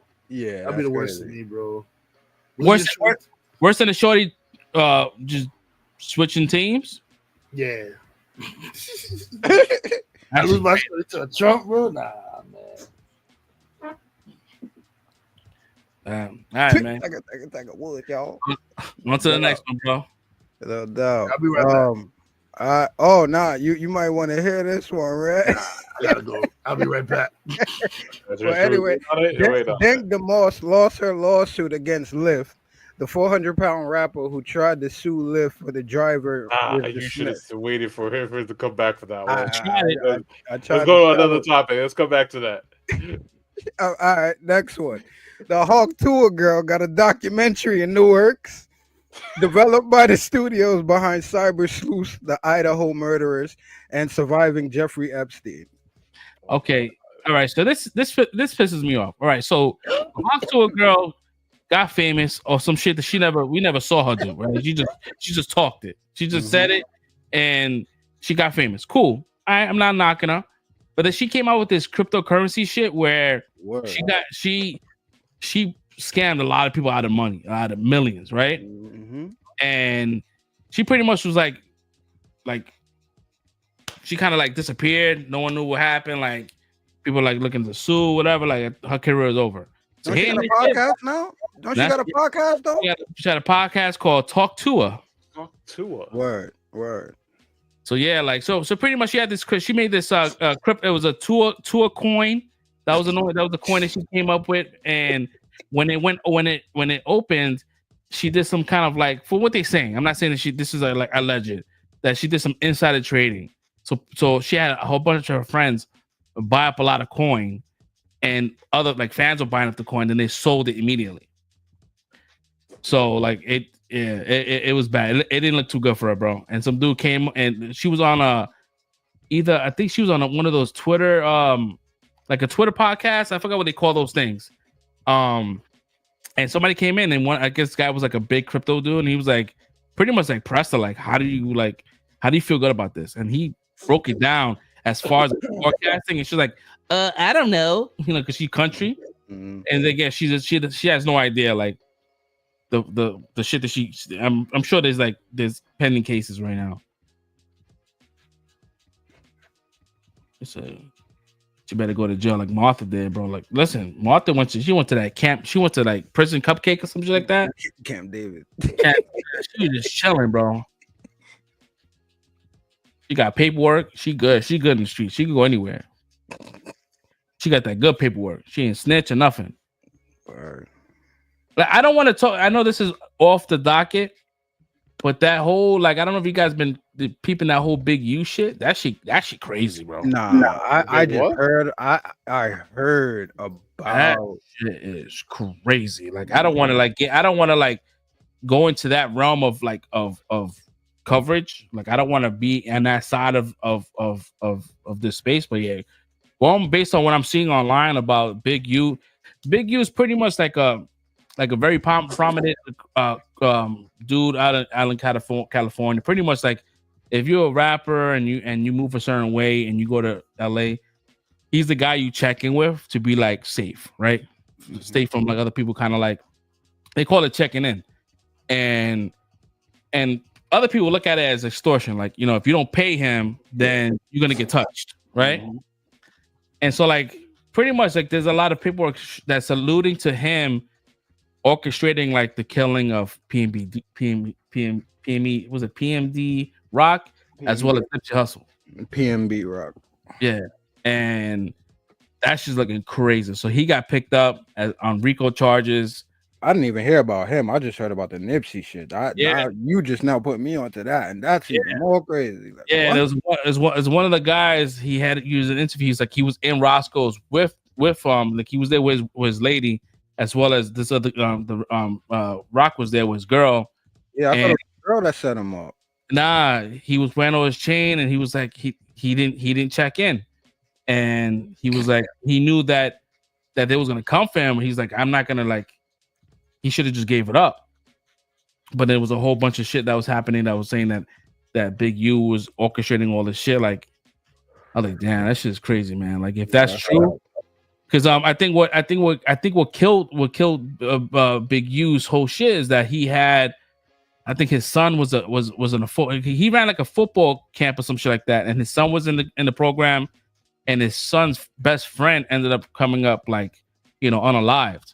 Wow. And they found like skin under his nails, and it was like, it pointed in that direction. Mind you, I don't know. I'm going based on what I'm seeing online, so I don't know whether or not this is true. But I know he's still like incarcerated right now, and it's not looking good for him.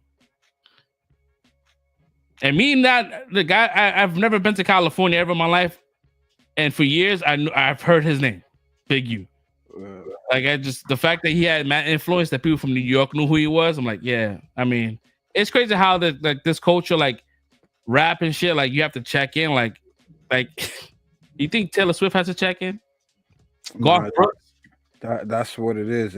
It's that hood mentality. It's people trying to act as if they're something that they're not. It's the whole facade of that whole rap game, if you want to call it that. It's gotten way too far, and again, I'm not gonna go into this. I feel like a lot of it is orchestrated by the people on the top, but they're forced to perpetrate this stuff. So this is why these things continue to happen, because you got people in the streets that's like, I'm gonna find a way to make money off this shit if I can.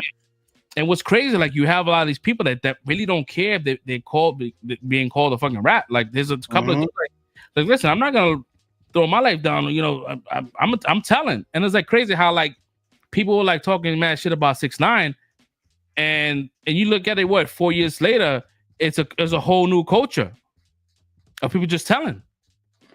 Because it's gotten to the point where I'm not gonna say I back him for that, because he's one of those people that I feel perpetrate that. Like, you put on this show and you try to act big or you act stupid. It's almost like the YouTube prankers and shit. You do this shit on purpose to push people's buttons or to set them off. And then when you set them off, then you try to get niggas locked up or some shit like that. Cause I don't like that. That's pussy shit. That I don't like that bullshit. So I don't co-sign that. But at the same time, as a young man, I'm not gonna get involved in shit that I can't deal with the result of.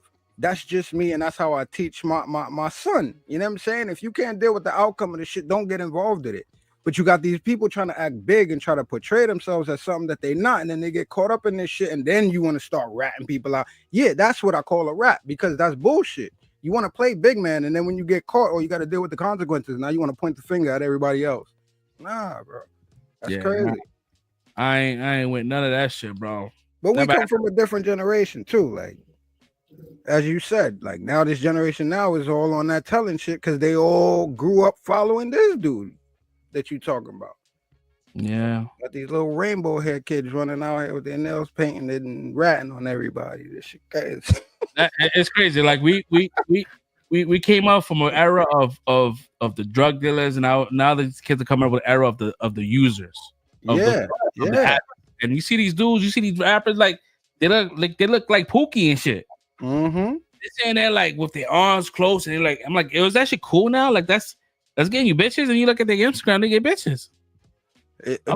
Because it's the whole culture, bro. These chicks is following them chicks, and them chicks is on some I don't give a shit, get money type shit, and these niggas is doing whatever they do to get a girl. It's crazy. Baddies, bro. They be getting baddies, bro. Like, yo, the rap. What's the fuck? The dude that's dating the this chick's name, Tory Bricks. Oh man, bro. How the fuck? I think he put a baby in that too. Yeah, they quick to do that. Damn, bro. Like that's the thing. They don't even keep these chicks nowadays, bro. They will drop a nigga real quick out here nowadays. That shit ain't the move no more. Yeah, I'm gonna get her pregnant. That'll keep her. Nope. Mumble rap, bro. And that's why that's what it is now, bro. Yeah, I can't deal with that shit, man. I sound old, but I can't deal with certain stuff, man. It's only certain people that's in that demographic I could listen to. Dude, I have trouble like mumbling in real life, bro. I don't want to listen to this shit. Oh no, that's what it is, man. But anyways, man. Yeah, I really want to have this conversation with Red when he gets here. Yo, where's Red? Yeah. Like, I think this shit is mad funny, and I know why. I think I know why. She got her shit denied, but like we could definitely get into that shit. Oh, quick one, yo, before Red comes back. They just announced, and I'm not sure if this is coming from a lot of outlets, and it's within the last 2 hours. They are saying that Bradley Cooper is playing Jor-El and Superman. I put that on the notes. Oh, you did? Oh, yeah, I put it under your Superman joint. Oh, I didn't. Oh shit, my shit didn't update. Let me see. It's after the James Gunn quote, which is crazy. There's a lot of wild stuff going on this week, bro. It's been a wild week. No, I don't see it. It didn't update for me. I only got the shit. But I peeped that shit. I'm like, oh shit, because they did another batch of testing, but they allowed somebody that wasn't supposed to be in there to see that, and he don't give a fuck about NDAs, and he talked about the shit. I'm like, oh, and we're gonna get into that. We're gonna get into that topic later about this. I was gonna say I want to hear that because I ain't hearing nothing other than it's a big reveal, but. Nah, that I know it ain't. I know it ain't Jor-El. I know it ain't that. The way they try to amp it up. Yeah, I don't think it's that. I don't think it's that either. Like I don't like Bradley Cooper. All right, cool. Jor-El, like you're not gonna see him much. Like it's just like projections. Said Disney got Red. Nah, you know what Red is doing? He just ate. If you over 40 and you just ate, he's taking the shit right now. Chicken broccoli at that. Chicken broccoli, bro, is automatic shits right after, bro. That broccoli fucking kills. Chicken and broccoli. That's my go-to, bro. That's your colon cleanser right there. I was just about to say that it is. if they say, yo, think of a combination, chicken and broccoli. Chicken and broccoli. That's my shit. Chicken and broccoli with pork fried rice. That's the go-to, man. That's the go-to, bro. And you eat that shit, and that shit is almost like the first time you eat that shit. I'm getting hungry just thinking about this shit.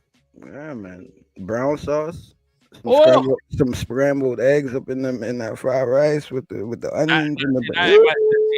Everybody does that though. Not everybody puts the. I mean that's me, man. I love me some eggs and rice. And you ask for the spicy mustard. You throw that shit in the. Oh. Yo, we some My corny My motherfuckers. man, Grey Poupon? You got that Grey Poupon? He said facts, bro. Had that shit. We gotta stop eating that shit, bro. That shit's not good for us, bro. That shit. I'm back. Yo, this should have never happened. There we go. What happened? What happened? What happened? We just because we kind of guessed what happened, but what happened? My soul was in that toilet, bro. I don't know. There you go. There you go. There you go. Ring the alarm. Ding, ding, ding, ding, ding. Bro, man, that broccoli worked fast, bro. Like shit. Yeah, man. Right through that system, boy. Word. That shit, yo, I love Chinese food, but that shit does that. Yeah, for blood pressure, bro, that shit has your fucking. You be lightheaded, but you in bliss. Yeah, man. It's clockwork, just like that coffee. Word. This morning. So let's run this back, man. Let's get into this. All right, Red. Just for you. We waited for you for this. I'm safe from Disney, bro. Yo, Disney never gonna get me, man. All right, so just for you, Red. Dank Demoss lost her lawsuit against Lyft. As she should. The 400-pound rapper who tried to sue a Lyft driver was dismissed. The driver was not in the wrong for denying her the ride. Did he lose a job? Did he still lose? He lost his job. Yeah, he did. So now it's his turn. Get that recompense, brother. Mm-hmm. Yeah, I'm suing her and Lyft. I'm suing both of them. Yo, so all right, so I did allude to finding thinking about why she lost the fucking thing, bro.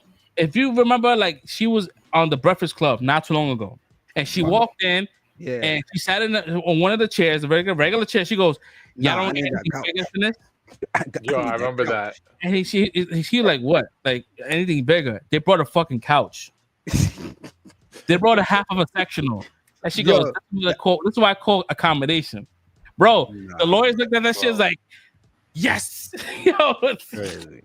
Cause yo, they brought a whole couch, and she sat in that shit. And she took up like 40%. Crazy. That's crazy, bro. It's freaking crazy. And she had the nerve talking about, oh, she be the one stealing niggas' boyfriends and shit. Yeah. You know what? Not for nothing, bro. Like I wish I had a confidence, bro. I wish I do. Whenever I see those big chicks with their stomach out, their belly button looking mad deep, bro. I wish I had that fucking that confidence. Bro, that's not even confidence at that point. That's delusion, bro. That's delusion. I take it, bro. Blissful, yo, bro. Deep belly buttons really throw me off, bro. That shit kills me. I don't like those. That shit's like a trigger for me. Bro, listen. That chick so big, yo. Not even a skinny person gonna find his way through that shit, bro. It's over, man. I don't know what you're talking about, bro. Like, yeah, man. You need a fucking like a 13-inch dick, bro, to even do anything, bro. You gotta go. I don't even think 13 is gonna reach that, bro. Yo, you gotta clear mad. You gotta clear mad cheek, bro, before you even get to the pussy. You need like an elephant trunk, bro. That shit is crazy. Anybody I'm a big person myself, so anybody gonna say, "Oh, I'm fat shamed," I'm fat too. So I'm fat too. That shit is missionary always. I don't even. I think there's still stuff to get through. Even belly to belly is dirty work, bro. Belly to belly is dirty work. Belly to belly, you're not getting in that, bro. That belly's too far out, bro. It's not getting in there. Yeah, nah, bro. I don't think I ever seen a porno with two fat people, bro. There's always one. But they're not reaching in there, bro. They'll have the skinniest dude. They'll have the skinniest motherfucker, skinny, bro, like 110 pounds. Putting in work. Man, like 80-pound person for that chick, bro. Damn, bro. She need a starving Marvin, bro. They're gonna have to find right from Africa, bro. Nah, bro, that shit crazy. Yeah, you definitely need a crazy hammer for that, bro. But shout out to Dank, bro. I hope. It's to work we go. My boy, yo, back in it, I would say, I don't know. I think to this day, bro, he just always had a thing for fat chicks, bro. That was always a thing. Like he just brought in big chicks, and I felt like he was in the competition with himself, and kept getting them bigger and bigger. I was like, yo, bro, like she big. He's like, yeah, man. Ain't nothing wrong with a preference. Yo, every chick came with an Xbox, bro. Like, yeah, I got an Xbox out of her, bro. Oh, like you just taking advantage. You didn't even like them like that. Yeah, bro. I remember this shit, yo. I remember one time I walked in his crib, not because back in he lived in the building with me, so we had like an open door policy. Like I grew up in that household, just walking there, and my man had like back in the days, like we had the apartments were like railroad apartments, so it was like straight through, and so he had like the beads as a partition. Like they didn't have a door, the bead, and the shit was dark as hell in there. It was kind of musty. And I looked and it was pitch black, and I just saw like a like glistening skin, but it was like big, and it's like glistening skin. And she was just breathing mad hard. Like she's like, "Who's that?" Yo, what'd you say? Glistening all over the old body. Who's that? I was crying, bro. I couldn't stop. That's it. That's it. We're canceled. We're done. We're done. We're done. We're done. Bro, I was wheezing, bro. I thought I was in trouble, bro. I had really bad asthma at that time, and I couldn't laugh. I was like one of those weasels from Who Framed Roger Rabbit, bro. Like I kept laughing, I could die. So like, who's that? Yeah, who's that? I'm like, oh shit. And then she came out, bro.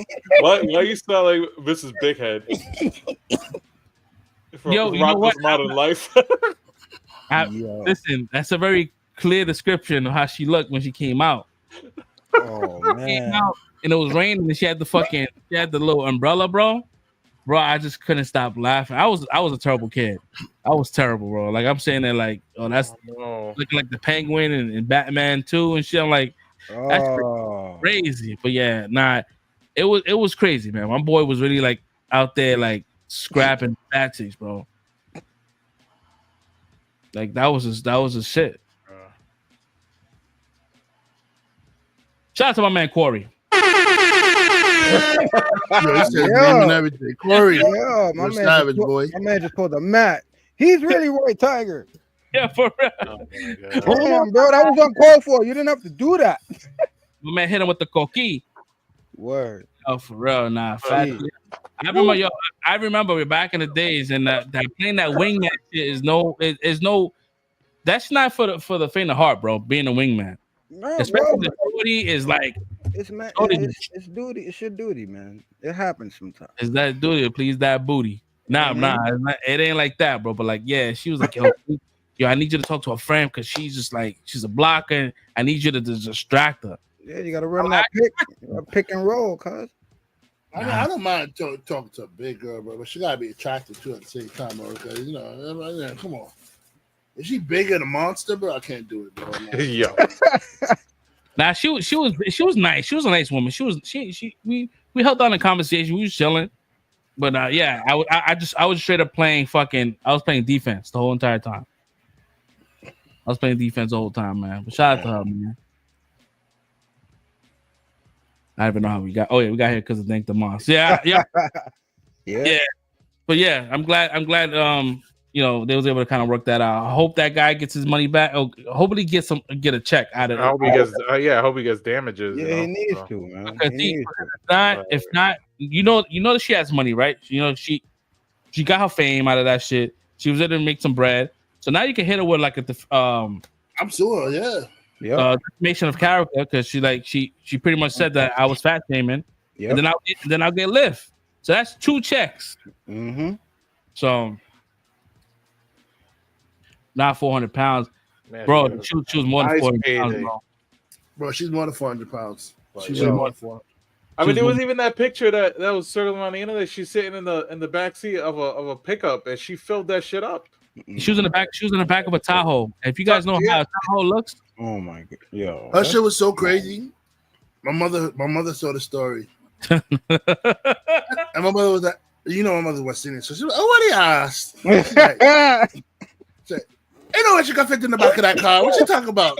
Exactly, bro. She looked at me and said, that girl bigger than you. Ain't no way she get in that car. I tried to segue a long time ago before, but yeah, we done. It's over. I had ads on a video on this shit one time. I said, them ads are gone. It's done. It done so, man. But listen, it's all fun, I don't man. know. You know what? We in Trump's America right now. You know what I'm saying? We might be gold. What we got next? Rachel, This one is, you can take that. That's why I tried to segue. oh yeah, this whole Rachel Zegler shit. So she's being slammed by the son of one of the producers of the film, and so pretty much was like she went online. She talked about how people didn't want to support her movie because she's a female. I'm like, what are you talking about? It's not like they swapped genders, bro. Snow White has always been a woman. Like, what are we talking about? Wait, she said nobody's supporting the movie because she's a female? Yes. I'm done with her, yo. Yo, I'm done with her. And so what ended up happening, one of the producers of the films had to fly cross country to have a conversation with Zegler, pretty much like a reprimanding, saying, hey, listen, you got to leave that, whatever you say, like just keep it about the movie. Don't make it about your personal thing or whatever. Just like that's it. That's why she was kind of quiet for like the first couple of months after that crazy ass shit. And the son went online. He tweeted, he's like, yo, like, it's because you this movie failed.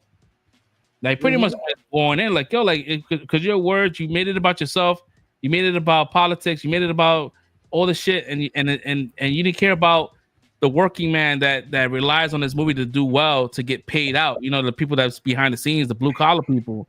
You made it about you, and because of that, the company's gonna lose money, and people that work there that worked on your movie is gonna cost you money. And mind you, come to find out, like that whole shit with the 7 dwarfs and they were big, bro. That was not even part of the like that. Those people were never the dwarves.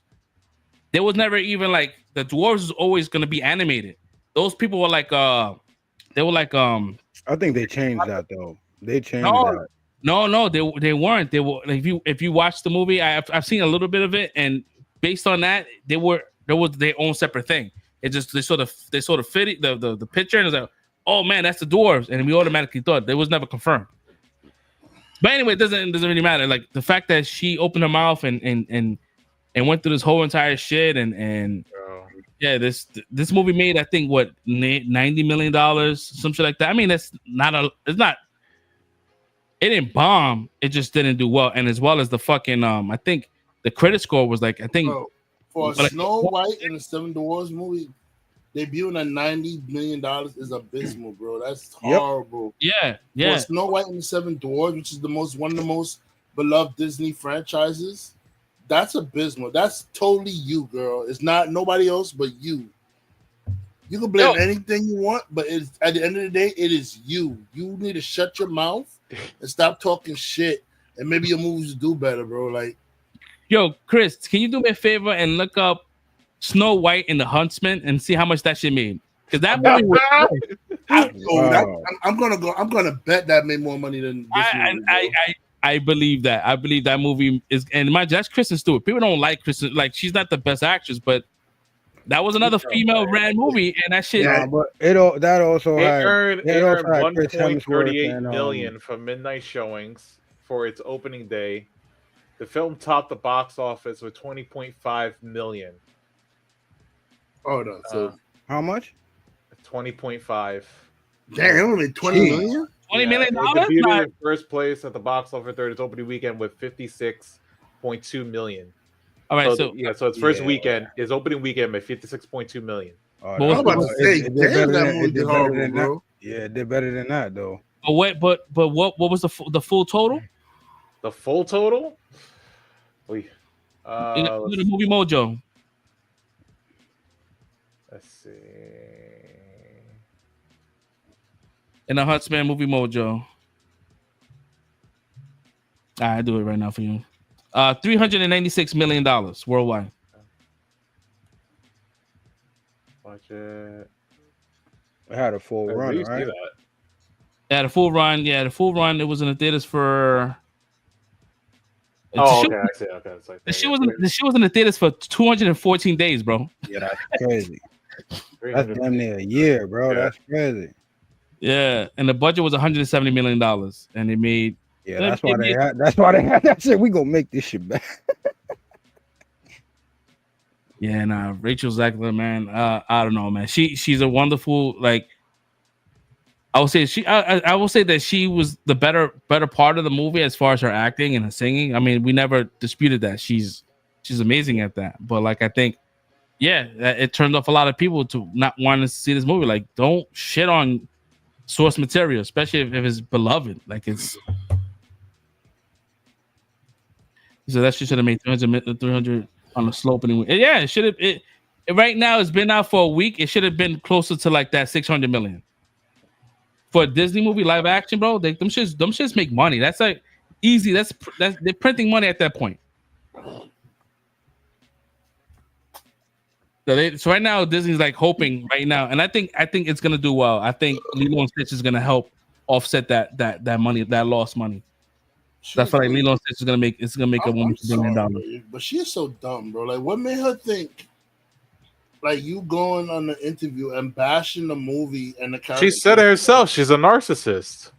Like, what made her think that was the smart thing to do to make your movie money? Like, you go there and you just bash the movie you're playing, like you're about to start, and like if you had just shut your mouth, you would have made money. Like, the same way you made money in the Hunger Games, the same way you made money in what was the Shazam movie, because nobody knew who you were. You made little money in Shazam movie.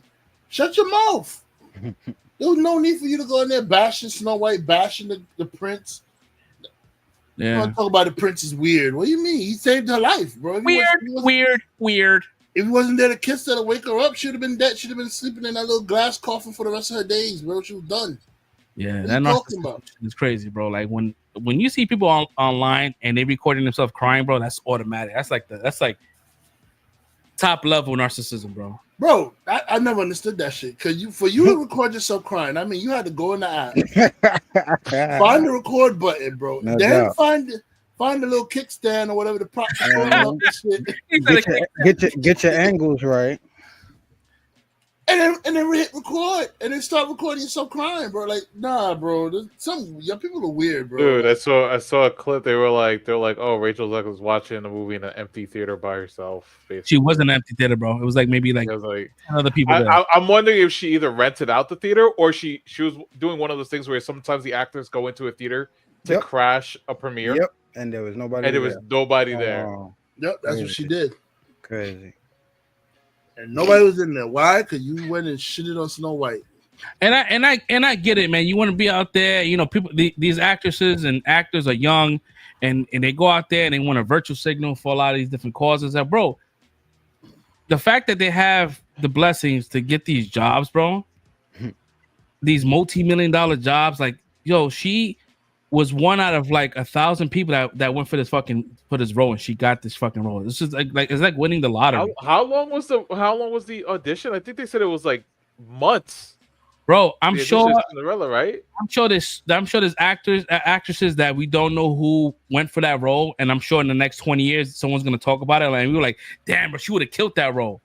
But yeah, it's just they go out there and they just throw that shit away because they want a virtual signal. Just, yo, bro, just keep it P, bro. Just be like, just talk about the movie. Talk about, like, a lot of people shit on Chris Pratt all the time, right? Like, people hate Chris Pratt for some odd reason, right? Because Chris Pratt is like a Christian and he talks about God and going to church, and people are like, I hate him. You hate him because he's God fearing. Like, how do you say that? Oh, because he said, you know, he blessed. He said something about his son. Yeah, because he had a new child, and he's like, this is a blessing. And I'm like, oh, it's a blessing. What about his other son that has a disability? I'm like, what does that have to do with this one? Like, what are you talking about? You think he's gonna love his son less? Like, that's the dumbest shit. Like, these people don't, like, it's so fucked up. It's like, yo, Chris Pratt is like everywhere you go, you don't hear nothing about him being an asshole. Telling people to fuck off. Like, he's always been the type. He's always been that fat dude in the fucking in that, what's that show? Parks and Rec. Recreation, yeah. And he's always been the same. So, like, yo, like, but yeah, nah, Rachel Zegler, man, it's gonna take a lot for her to kind of like take these roles that's gonna like wash away that stank. You know what I mean? He's married to Schwarzenegger's kid, right? That's the one thing to do. Right? Yeah. Mm-hmm. Yep. So imagine those conversations. Like, your father-in-law is Arnold. That's crazy.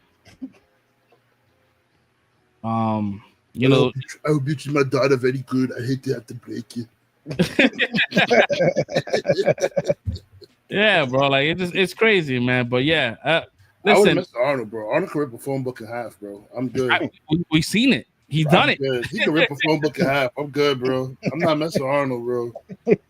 Word. He may have heads, he may not. I'm not trying to find out. Yeah, but if he get his hands on you, it's over. Bro, listen, I seen him eat this kid did a full-on run and drop kicked him in his back. And he didn't even hit the floor. Everybody plays the one angle when they see him get kicked, but they don't play the whole clip where he doesn't even hit the floor, bro. He turns around and look at the kid like, yo, what the hell are you doing? Like, yeah, I seen that. Yeah, the kid is on the floor after drop kicking him, and Arnold standing there looking at him like, "Why did you just do that? What is wrong with you?" I remember that shit. That shit crazy. I would have felt a regular man would have with the dude. I'm talking about the kid threw his whole body at Arnold Schwarzenegger. It was a drop kick, bro. It was a flying drop kick through his whole body.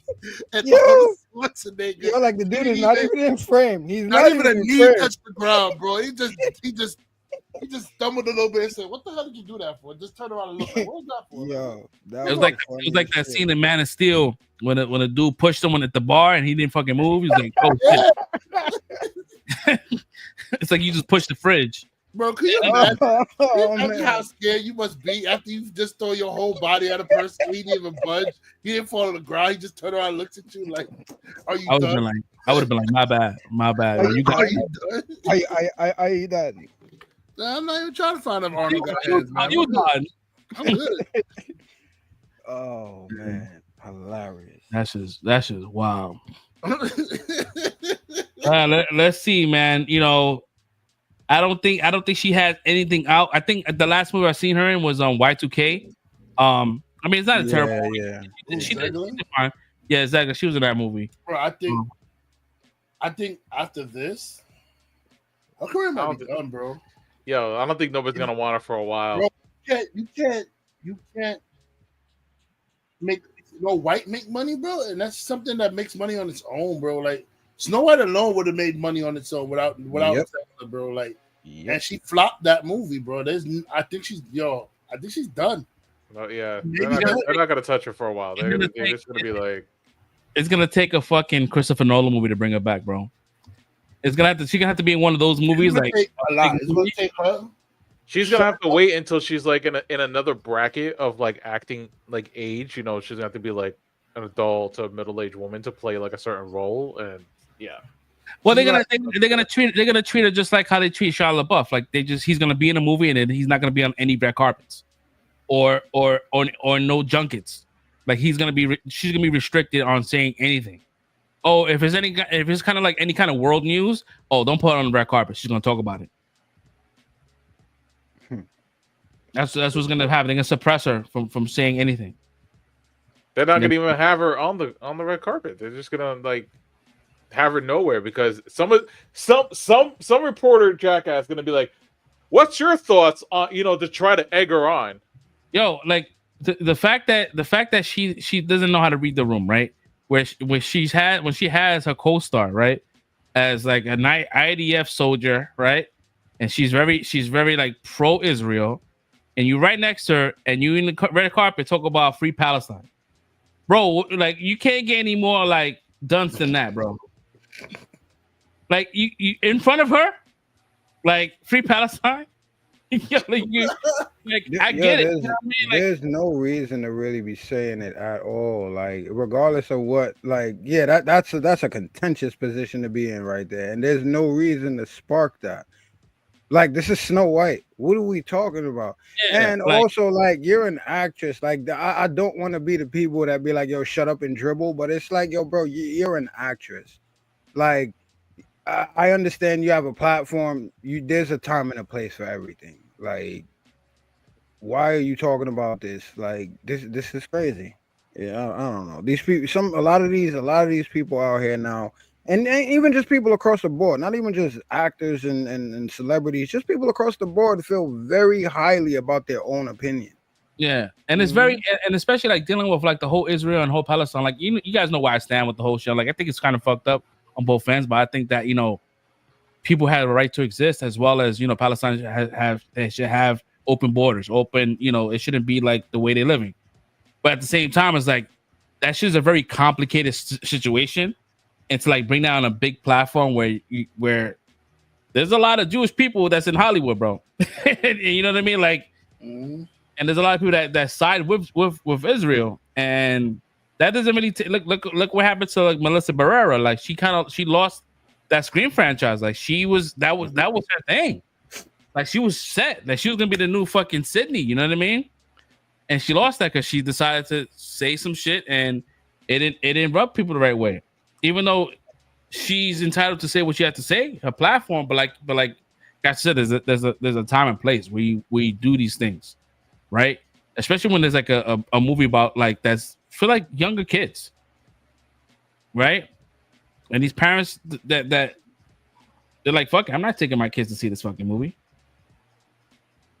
And the little bit I've seen, like it looks fine, but like I don't know, like I'm not really interested. But when it comes out of Disney Plus, I'll probably give it a whole watch.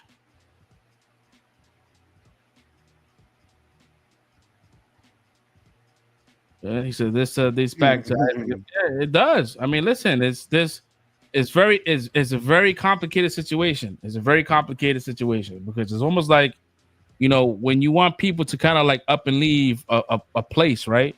That's like it's like the Native Americans telling us, hey, listen, are you guys ready to go? We don't belong here either. Are we ready to leave? Nah, I live here. You know what I mean? Like we damn near 4 generations in, so like people, that's all they know. But that conflict has always been a thing, bro.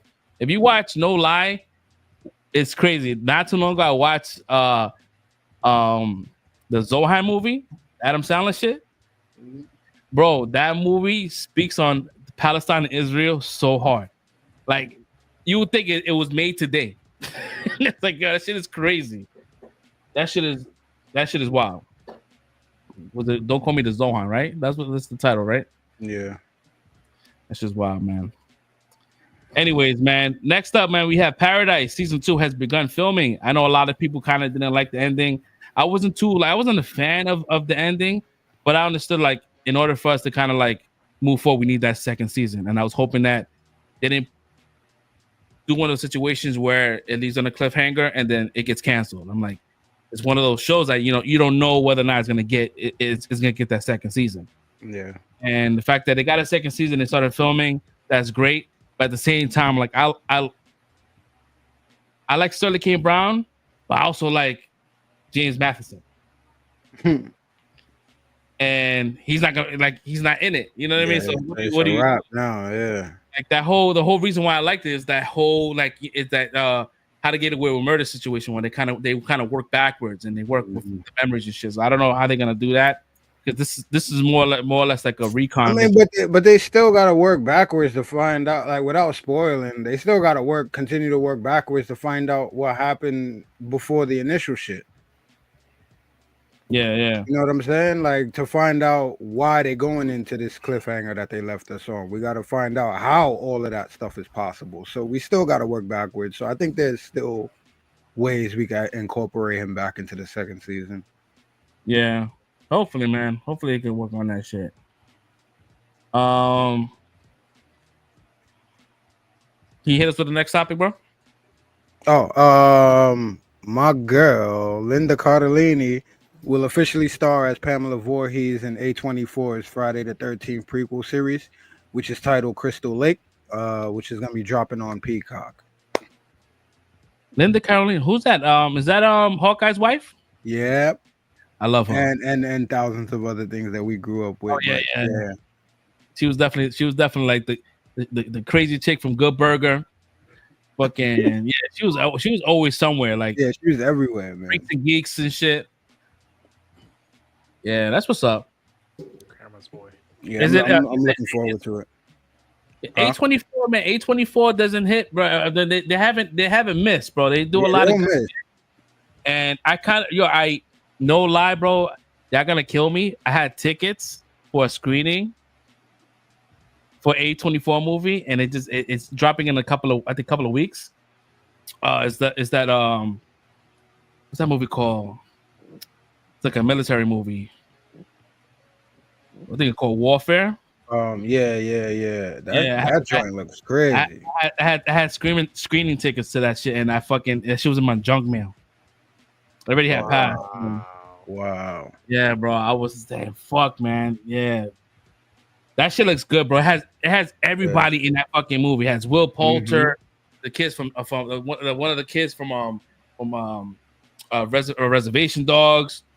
You got And Joseph Quinn in it? Joseph Quinn is in it. James Gandolfini's son is in it. A lot of dudes. Mad fucking people in this fucking movie. I'm like, this shit looks fucking great. And they got it. I believe right now it's sitting at a 90% Rotten Tomato score. For me, it automatically gave me the feel of, on a smaller scale though, but one of my favorite all-time movies, Black Hawk Down. Like, that's kind of the vibe I got from it on a smaller scale with just this one group. And I'm like, yeah, I'm kind of into this joint. Yeah, it looks really good. I believe. Let's see. Let's do a quick. Let's do a trailer reaction to it. Let's run it.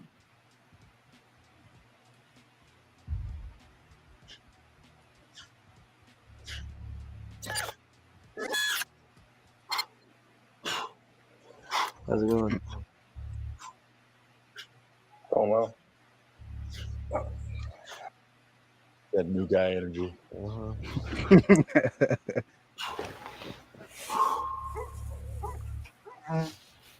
he's back. That's my guy right there, my man Cosmo. It's a peeking approach. Yeah. So good.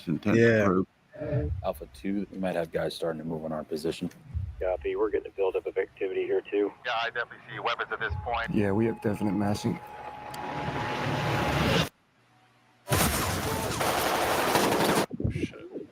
Yeah, that's what got the sound design on this shit is crazy.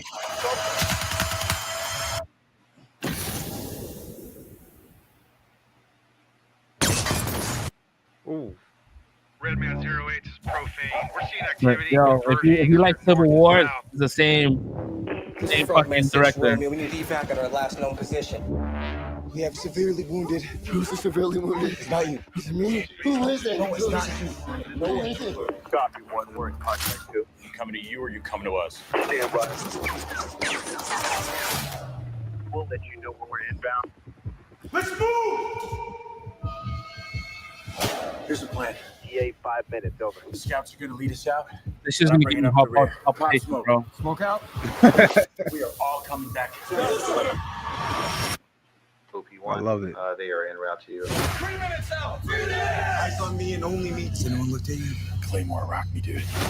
2 minutes out. 2 minutes. Where are you guys? Look for the blood in the Full Metal smoke. Jacket Bad vibe. guys trying to get to our position. Inbound. Find cover. That was a crazy shot, We bro. have enemy on our building and all surrounding buildings. Roger that. Stand by. Going hot. You gotta get ready, man. This is gonna hurt. On my count. 1, 2, 3.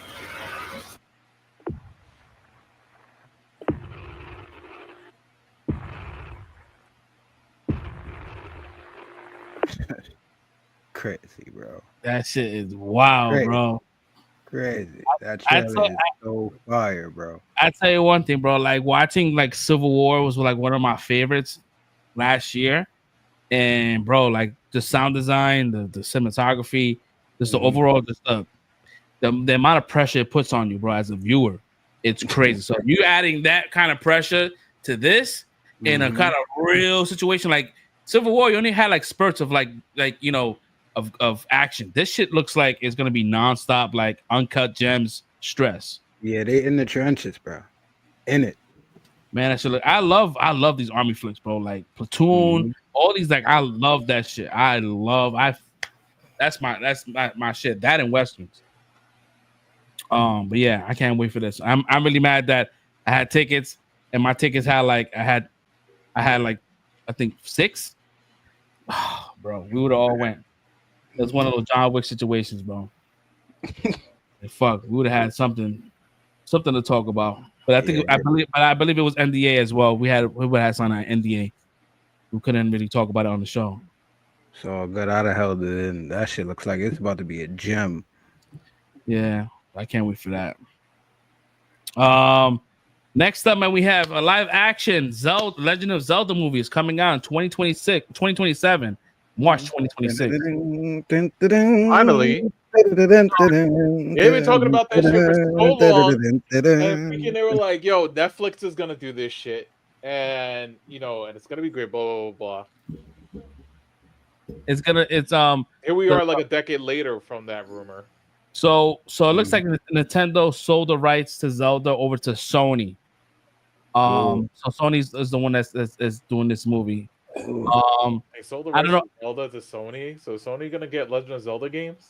No. It's I think the live action movie rights. Because I would hate if they sold all the rights to Sony, because then we wouldn't be able to get the Zelda crossover with Mario and that kind of illumination world and shit. Because we need that. We need Star Fox. We could get a Mario Kart crossover. We get Super Smash Brothers. Yeah, Smash Brothers universe. The next movie needs to be like a Smash Brothers kind of like situation where he's like, oh shit, and there's like a whole bunch of characters, and like they're just fighting. But Sony, man. Isn't Favreau trying to do that right now? Favreau, I think he is. I believe they made him head of that shit. Yeah, I think he's the one that's trying to do it.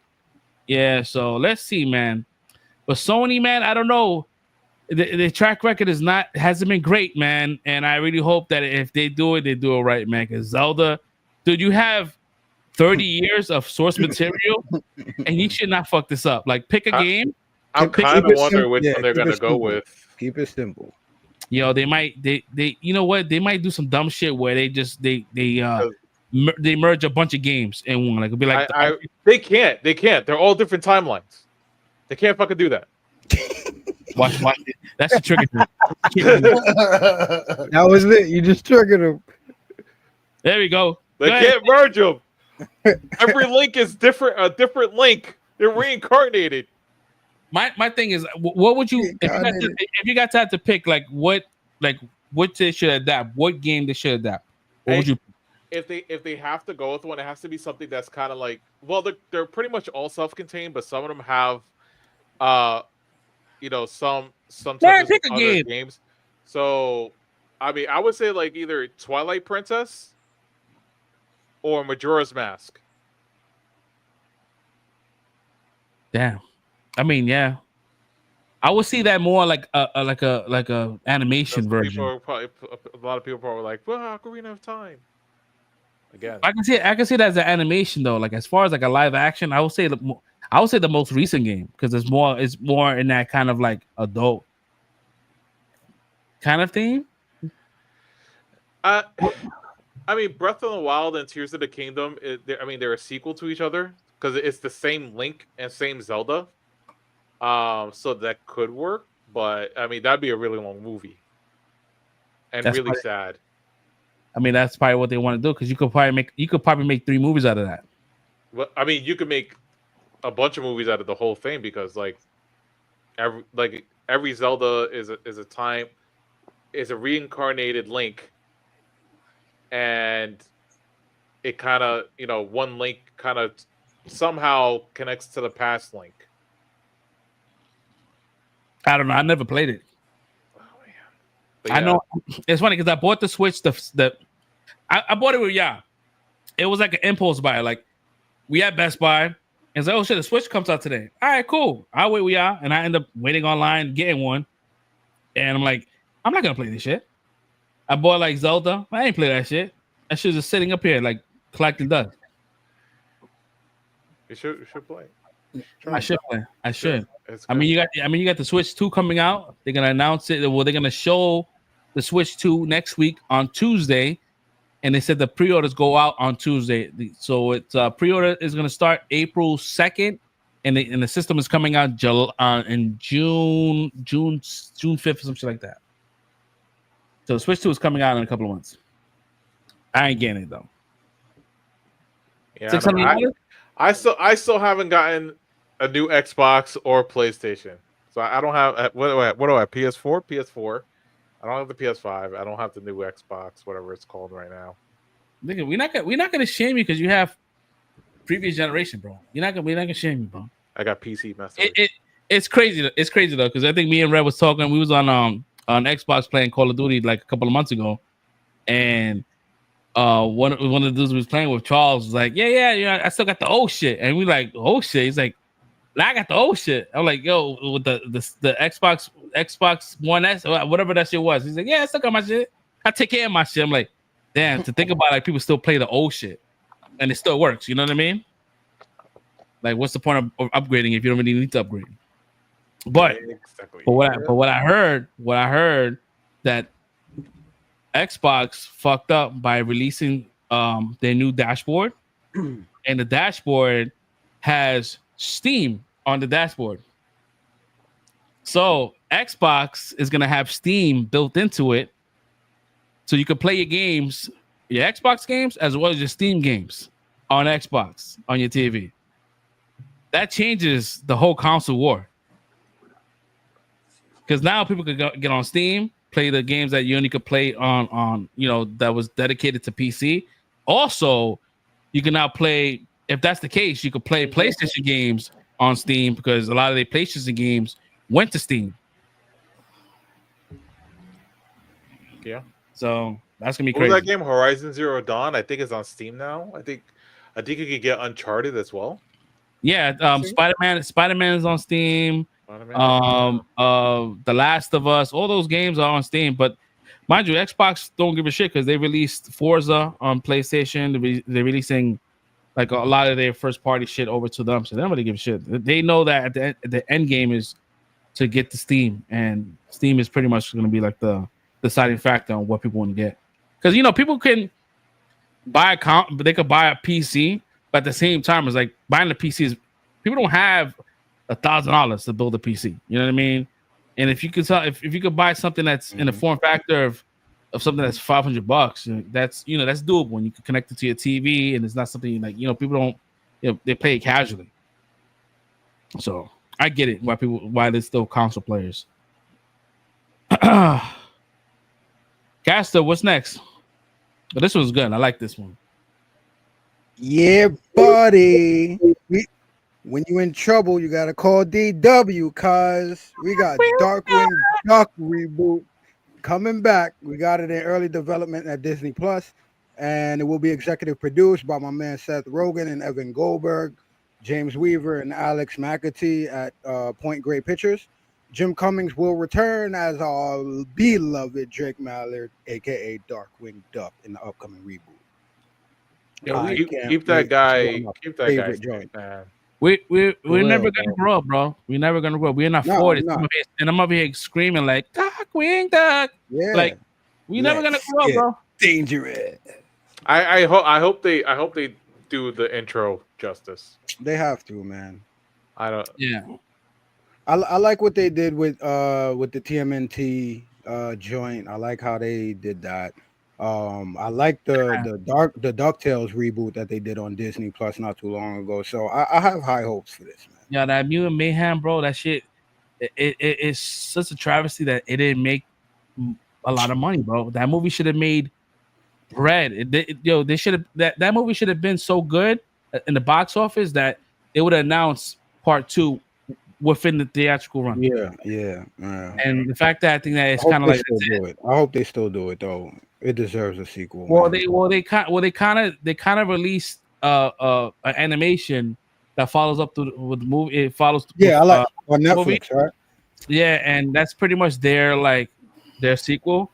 But yeah, like I thought in between. Nah, we need the Shredder, bro. Stop playing, bro. I need that back, bro. I can't do that because I have a poster. I have a 23 by.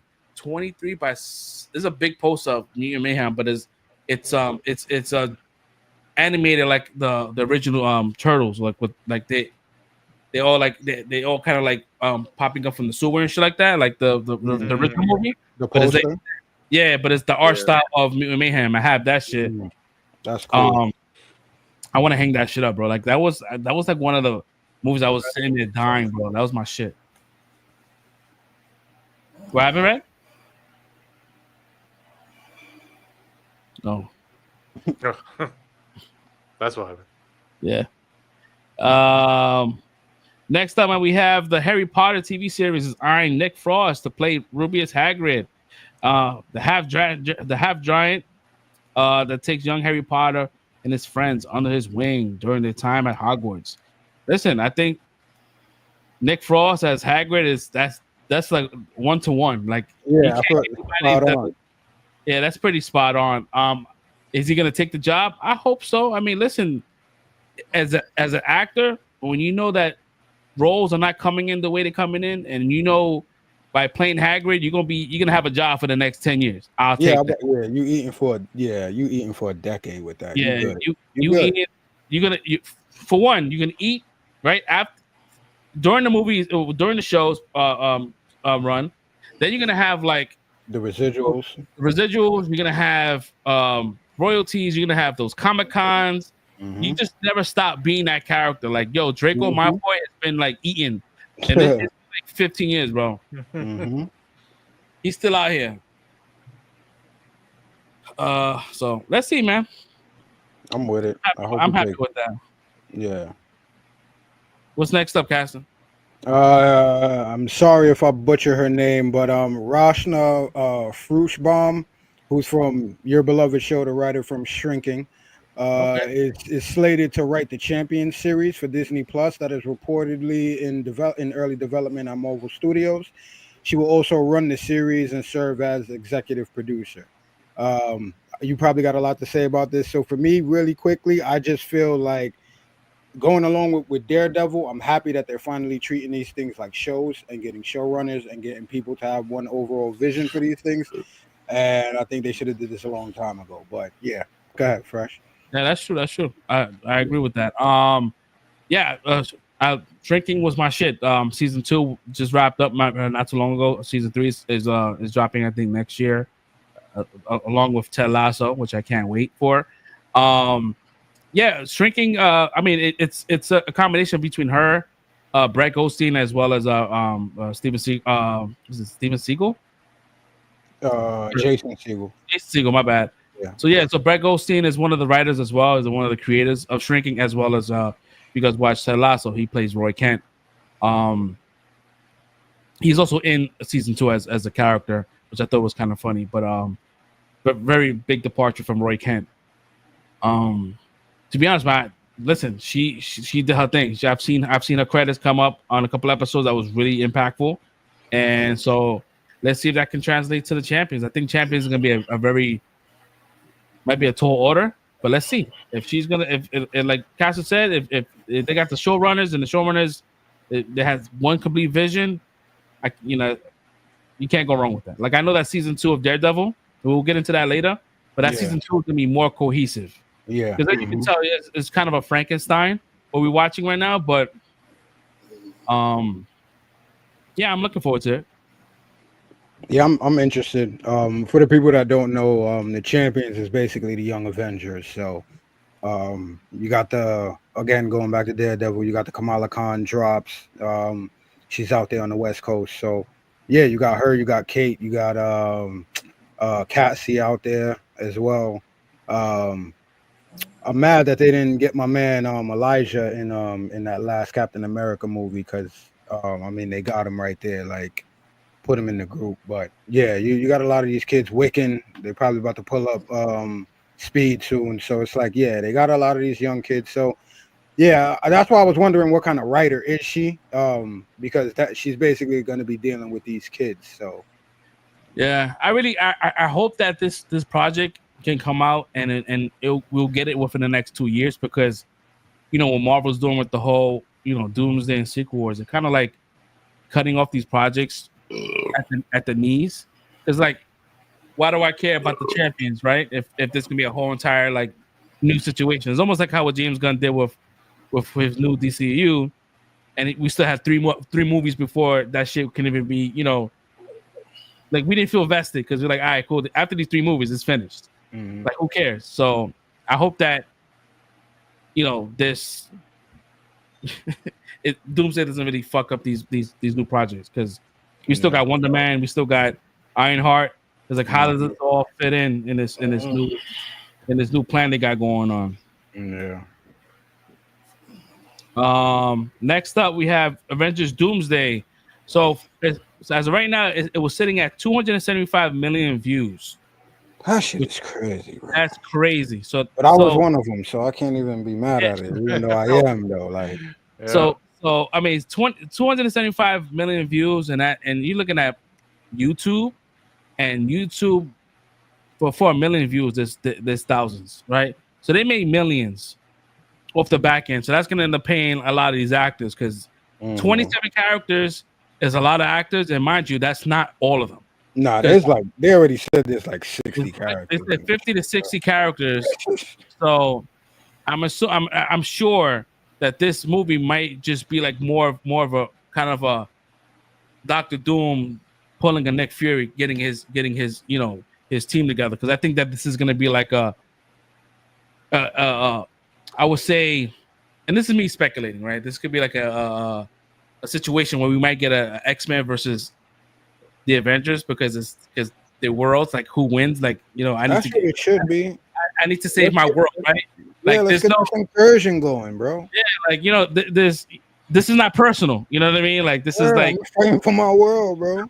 My world, and I think we're gonna get like one of those inadvertently, versus team up matches. So that's what end up happening. And I think a lot of these actors that were announced are gonna die very, very, very quick. I don't think they're gonna be around that long. Sorry, Cyclops, you're gonna die again. How many times we had to see him die? How many times we had to see him? It's all good. Can I see him die in the suit this time, though? Professor X, after doing some badass shit? Oh man, it's just way too many shit. Because we still didn't get like yesterday announced like Tom Holland. They didn't announce Miss Marvel. A lot of it.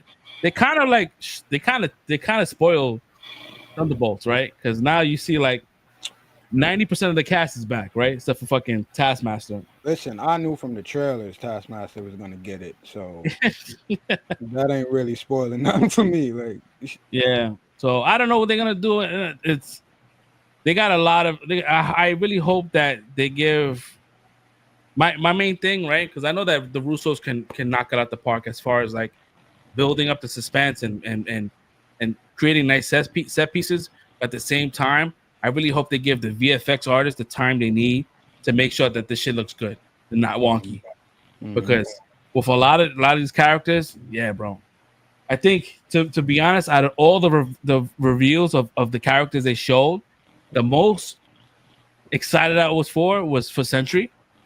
Word? Oh, okay. I would say no. There's a couple, right? I would say Sentry, and I would say Nightcrawler. That was the one, because that one came out of nowhere for me, bro. Like, word, let's get it. And they gave us like the Alan Cumming, right? Like I've been watching Alan Cumming for so many years, and I just recently watched, the Traitors. Traitors is one of my favorite shows, and to have him come back, I was like, yo, because he had one of the most fucking epic fight scenes. Iconic. That's try to replicate that now. It's like, bro, it's crazy. So to have him come back, I'm happy about that. To have Sentry come back, like, all right, cool. So we don't like. I was afraid that Sentry was gonna go away, right? He's gonna fuck off, and then pretty much it. Oh shit! You good, bro?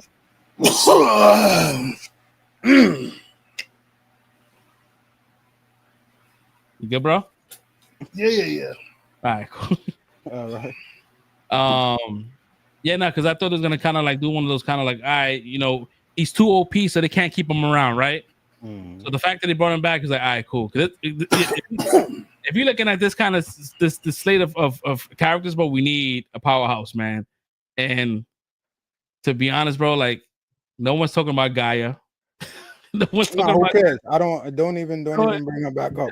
But like you said, for Sentry, like I told you from way back, Sentry gonna talk himself down, man. That's what it's gonna end up being, bro. He gonna have to fight his alter. That's what it's gonna be. He killed so many people, based on that trailer, bro. He shadowed mad people. He did though. Yeah, he did though. Like he's doing a situation. Like, all right, cool. Bucky killed mad people, but he's running for Senate, bro. Like, all right, cool. Like, how do you forget? Like, yo, this guy was a murderer. Yo, New York can't catch a break, bro. They got this going on. They got. I'm about to go back into Daredevil again. Muse killing like 60 people out here, bro. Like, we can't get a break in the MCU in New York City, bro. Yeah, like that.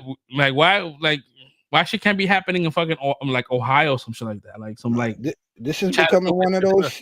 It's almost starting to become like Gotham, bro. MCU New York is kind of wild, bro. Yeah, man. I don't know, man. But yeah, it's funny because people watching chairs for I believe it was like 5 hours and a half. That shit got me so mad, bro. I left it on in the background, but like that shit had me mad, bro.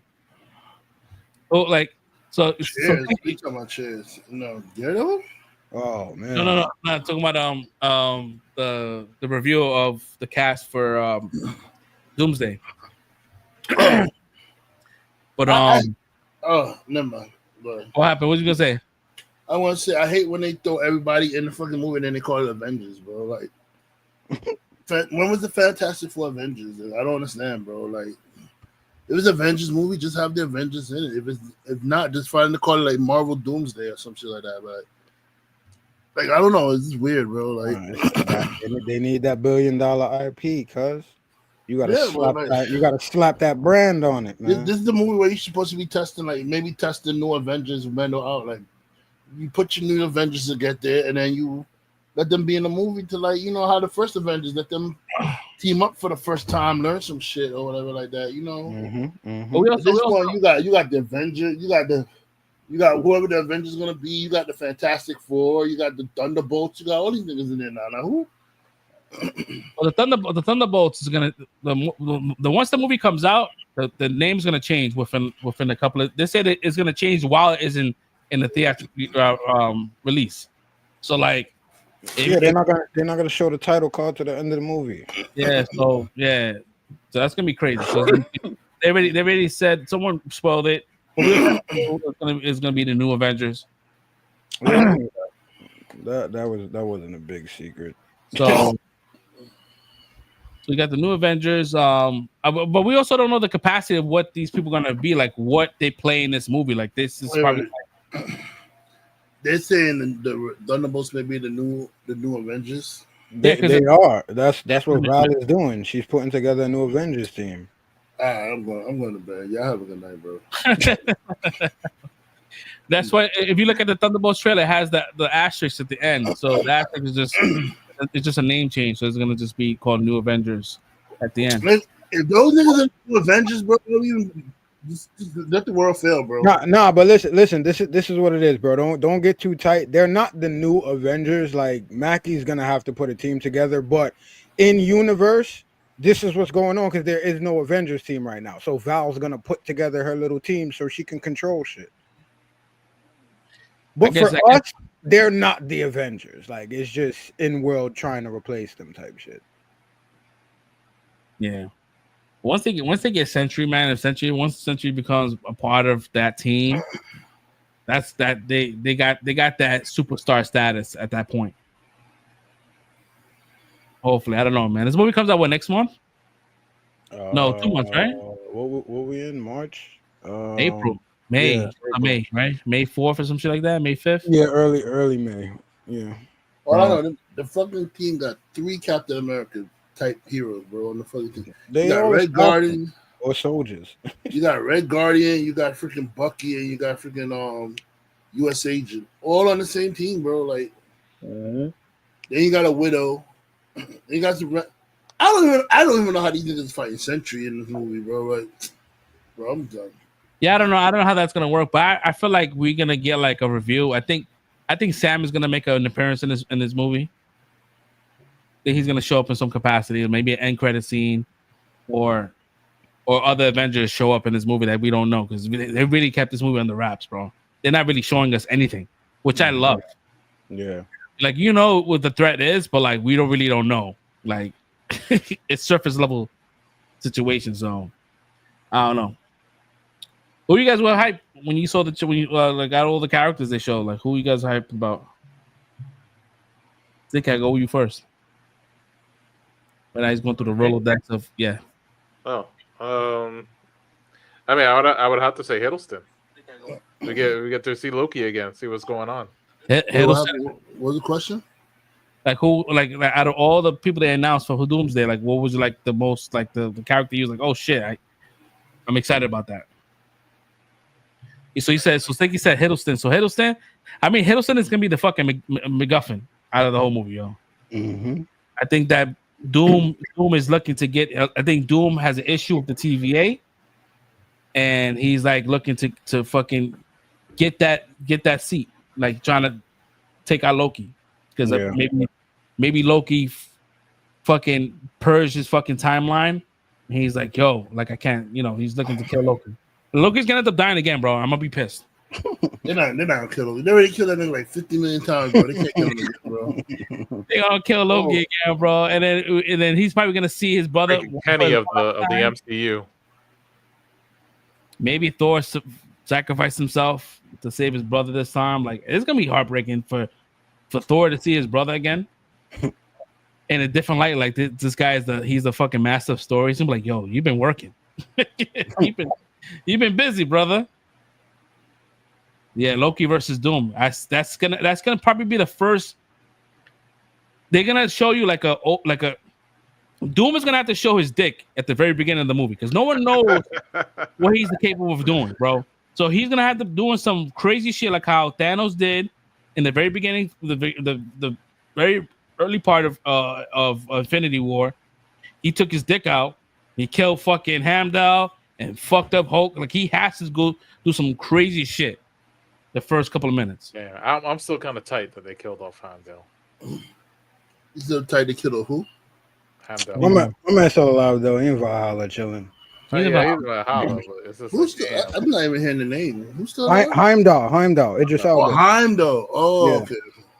My man fucking summoned the Bifrost with his hand, bro. Word. That's gangster, bro. Like in hyperspace. No, he was not in hyperspace. He was stagnant. Yeah, but he had a dope ass moment. But yeah, Loki. I'm excited about that. So, what about you, Caster? I mean, yeah, like I said, Alan Cumming got me because I didn't expect that. That was one that came out of left field. I thought Stinky was gonna say fucking Gambit, bro. My man Channing Tatum, but you've been vouching for him. Yeah, that was a rando too. I didn't expect that one either. Yeah, I'm a little excited too, but I'm more invested with Loki than anything. But matter of fact, I'll give you another one. The one that really got me hype. I've been wanting it, and it's almost like obviously, but the fact that they announced it, my man Magneto is back up in the game, cuz my man is back. Of course, they pulling in with the X-Men. You gotta have Magneto. I don't care. My man is back. I need him. Yeah. I'm good. Him and Charles about to go out one last time. I'm gonna need Charles to say the fucking line, man. Word up. I'm gonna need him to say the X-Men line, bro. I need him to adapt the animation model right there. I need all of that. I need everybody in these suits. Why X-Men? I need Halle Berry back with the silver joint, bro. I need all of that, bro. I need to see all of them in those animated 97, whatever you want to call them, costumes, bro. That's what I need. That's gonna be my end game moment right there. I like what they did. I like that they announced these characters, right? So now if they start shooting, I mean they are shooting. So now if like set photos come out, like, oh my god, this is a leak. Mm-hmm. Like you kind of know, you really know, like this was what's happening. So they kind of like B-rabbit themselves. Mm-hmm. They definitely B-rabbit themselves. Red, were you excited about a character on the list? Not really. Sorry. Oh, good. Oh, good. Like, I mean, I guess, because it's not really like you're not seeing a character in the costume, so it's like not much. You're only seeing a chair. But I guess when we start getting actual stills, bro, like I need to see Cyclops. I need to see Cyclops in the suit, bro. I need to see him in the suit, bro. Yo, give me the fucking X visor, bro. The X visor, bro. Give me that shit where he doesn't require to touch it. He could just shoot it or like use the fucking beams to fucking I guess like glide, not glide, but like kind of propose himself from hitting the ground. Like I need to see bro, all that. We need some badass shit before my man go out. Bro. Yeah, we need because we know he's gonna die, bro. My man James Marsden, God damn it, he needs a moment. Yo, he needs dying everywhere out here. He needs a moment. Hey, that's all right. He's got the Sonic franchise. That's all right. Yeah, that's the only one he ain't dying yet, man. Right now, James Marsden is on the generational run. No, but he almost died in Sonic 3. Yeah, he did. Yeah, he's on a generational run right now, bro. Like he's coming back, and people are appreciating his character, his acting skills. Bro. Like he's out there. He was in Paradise. He did his thing in Paradise, bro. You felt for him. Yeah, so him coming back as Cyclops, bro. Like they need to, even though he was a racist president. He was a racist president, but like he didn't hide this shit. Well, I'll say bigoted. He wasn't racist. That he just because he was clapping them dark cheeks, bro. No, yeah, he definitely was. It was living with his pops. That's what it was. I had him like that. But. Yeah, but he needs to. If he's gonna go out, he needs to go out in the best way, bro. Like do one of those kind of like situations like Gambit had in the animation X-Men 97, like one of those big moments. Yeah, we need team ups and so good. Tag team moves and all that. I need all that shit, bro. Like for real. Like let's do this shit right for once. Yeah, bro. And now you're getting Gambit back. Like listen, I'm cool with Gambit in spurts, bro. Like maybe not a whole movie, but like him being in an ensemble, I think he's gonna work out perfectly. And I don't think they're gonna make him that much of a clown when he's with everybody else. Josh Brolin back. He might be back. It's just they're not announcing all the characters. People are speculating that a lot of characters. People are saying is that certain actors didn't want to be like they didn't want to be billed like their name to be built underneath Robert Downey. So like people like Ryan Reynolds and Hugh Jackman, they want to be like their own thing. So I guess what they're holding on because you cannot have the whole TVA shit and not have that point with Wolverine. You know what I mean? You got to have those guys come back. Yeah, whatever the one that she don't want you to open, that's the one you got to open. So let's see, man. Let's see. I can't. It's gonna be crazy, man. This movie comes out next year. And I believe it comes out in May next year. So I mean, I hope it doesn't get like the classic Marvel treatment. Like, hey, we have to delay this for reshoots. Well, they always what I think is crazy, right? I was watching the Jeff Snyder, John Roca podcast, I believe 2 days ago. They saying that the movie is still not picture locked as far as like script locked, and they're like, what? Like, how do you not have this script done? So it's still not 100% done. They know what. I thought they made them finish it already. I thought that happened already. Oh man, we thought so too. They know where to go. They know to get to A to Z. They just like the blanks because what's gonna be happening is that you have all these characters. You have all these characters, and they're all gonna have lines. They're all gonna have dialogue, and a lot of these lines make it cut, make it change. Like it may not be the same, and then to have all these characters at one place, that's gonna be like there's gonna be a lot of green screen. That's why I hope that the VFX artists are able to do their thing, and it doesn't look jarring. Because bro, like when you see bad green screen, it's fucking jarring, and I hate it. Even like looking at the Minecraft movie, even though that movie looks fucking ridiculous, the green screen looks fantastic. It doesn't look like it looks good. It just the movie looks it's a Jack Black movie, man. Because they're not paying the actors $80 million or $100 and something million. Exactly, bro. Like, so let's see, man. We looking.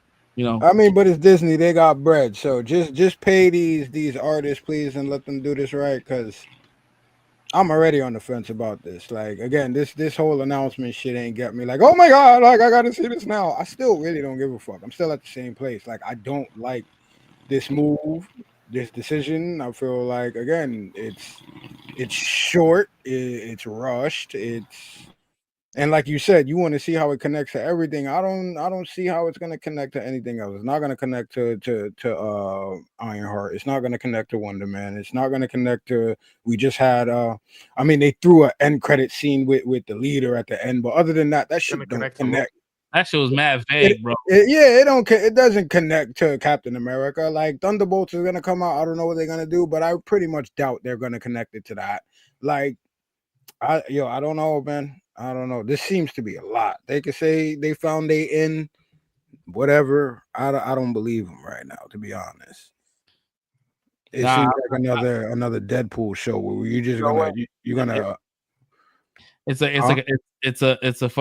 a boneless script, bro. Like Deadpool and Wolverine is a boneless script. Yeah, bro. This is shit. This shit is gonna be a cameo fest, and it's like everybody's back. Come see it, and I want more than that, bro. You know what? You know what's funny, bro? Like a year ago or 2 years ago, bro. I was you. I was the Daria of the podcast, bro. Yeah. Like nothing, bro. Nothing. I was like, I don't. Bro, I gave them, bro. You gotta give me credit. I gave these people grace for the longest time, bro. You became just a disgruntled employee like me.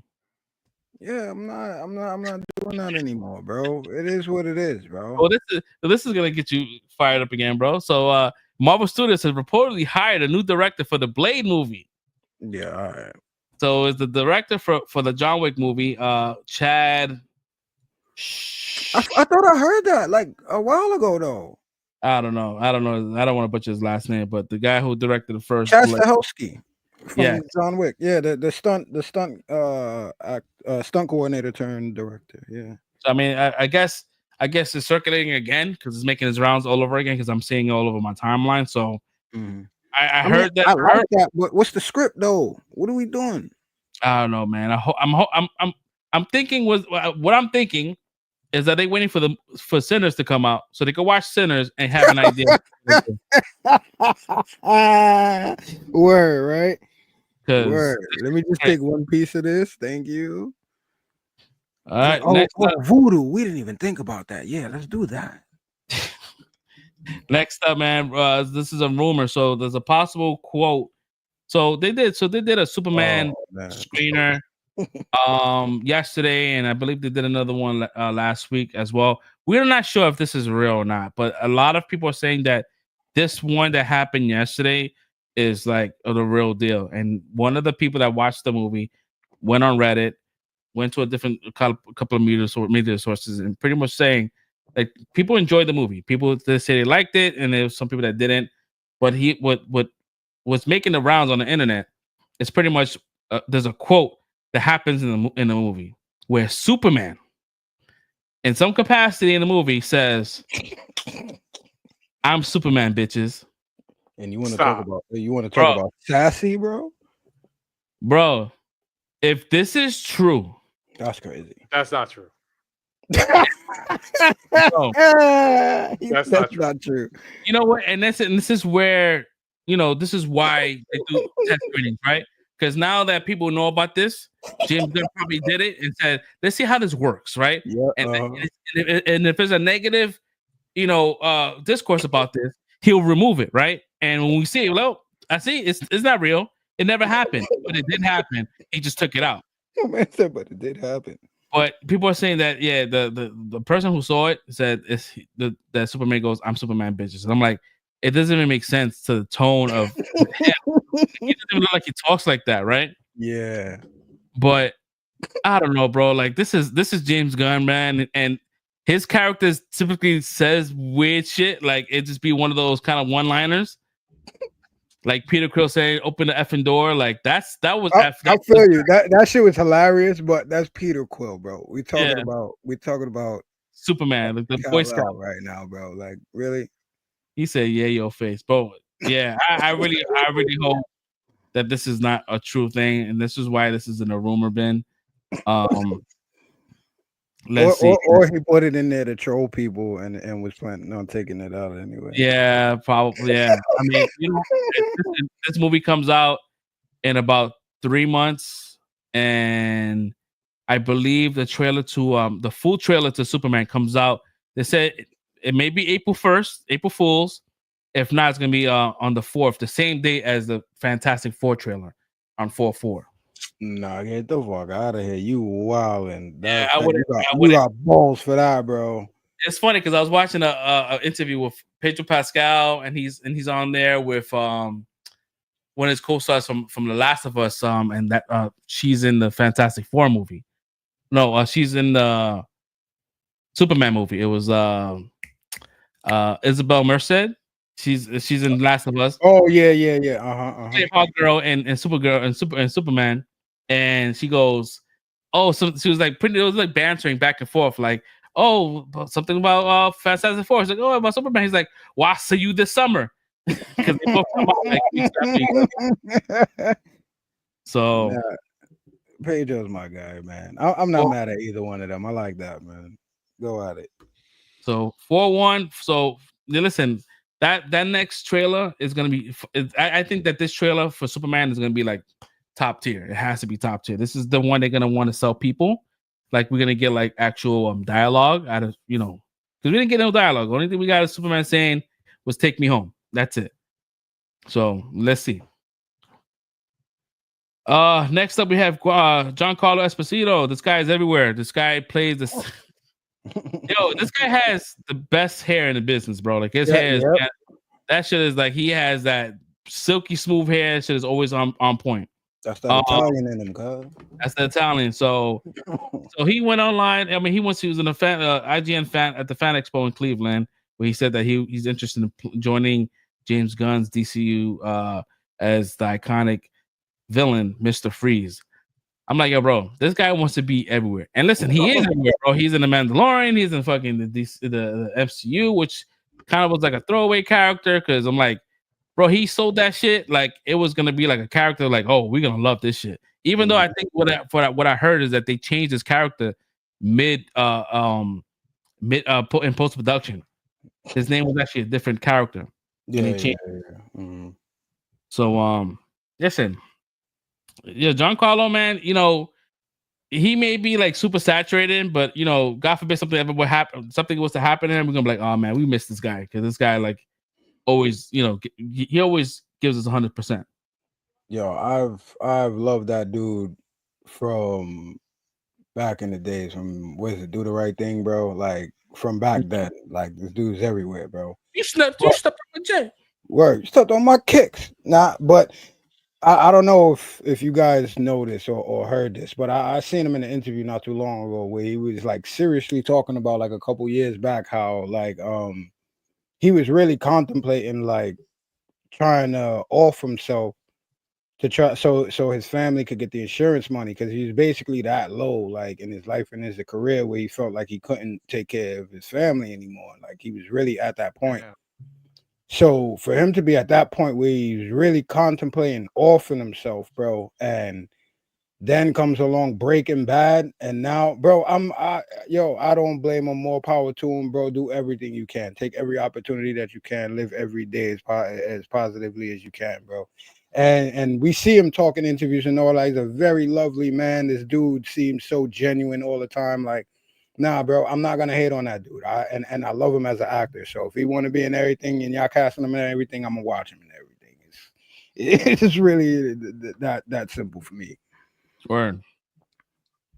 I'm not opposed. My man was in The Residence too. Like, yo, like he's one of them dudes that I see him in something, I'm watching it. I don't care what it is. I was watching. It's funny. He was watching the first episode, and like you don't see him at first. You just see the back of his head, and my wife goes, you already know who this guy is. Like, I'm like, oh, that's definitely Giancarlo, man. He's like, he turned around like, yep, Giancarlo.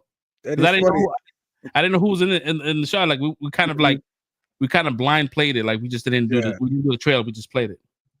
We went strictly off the synopsis. That was a good choice, man. Yeah, it's a good choice. Yeah, and it's funny. Every time my son sees him, he's like, "Oh yes, Gus, I want to see this." Like.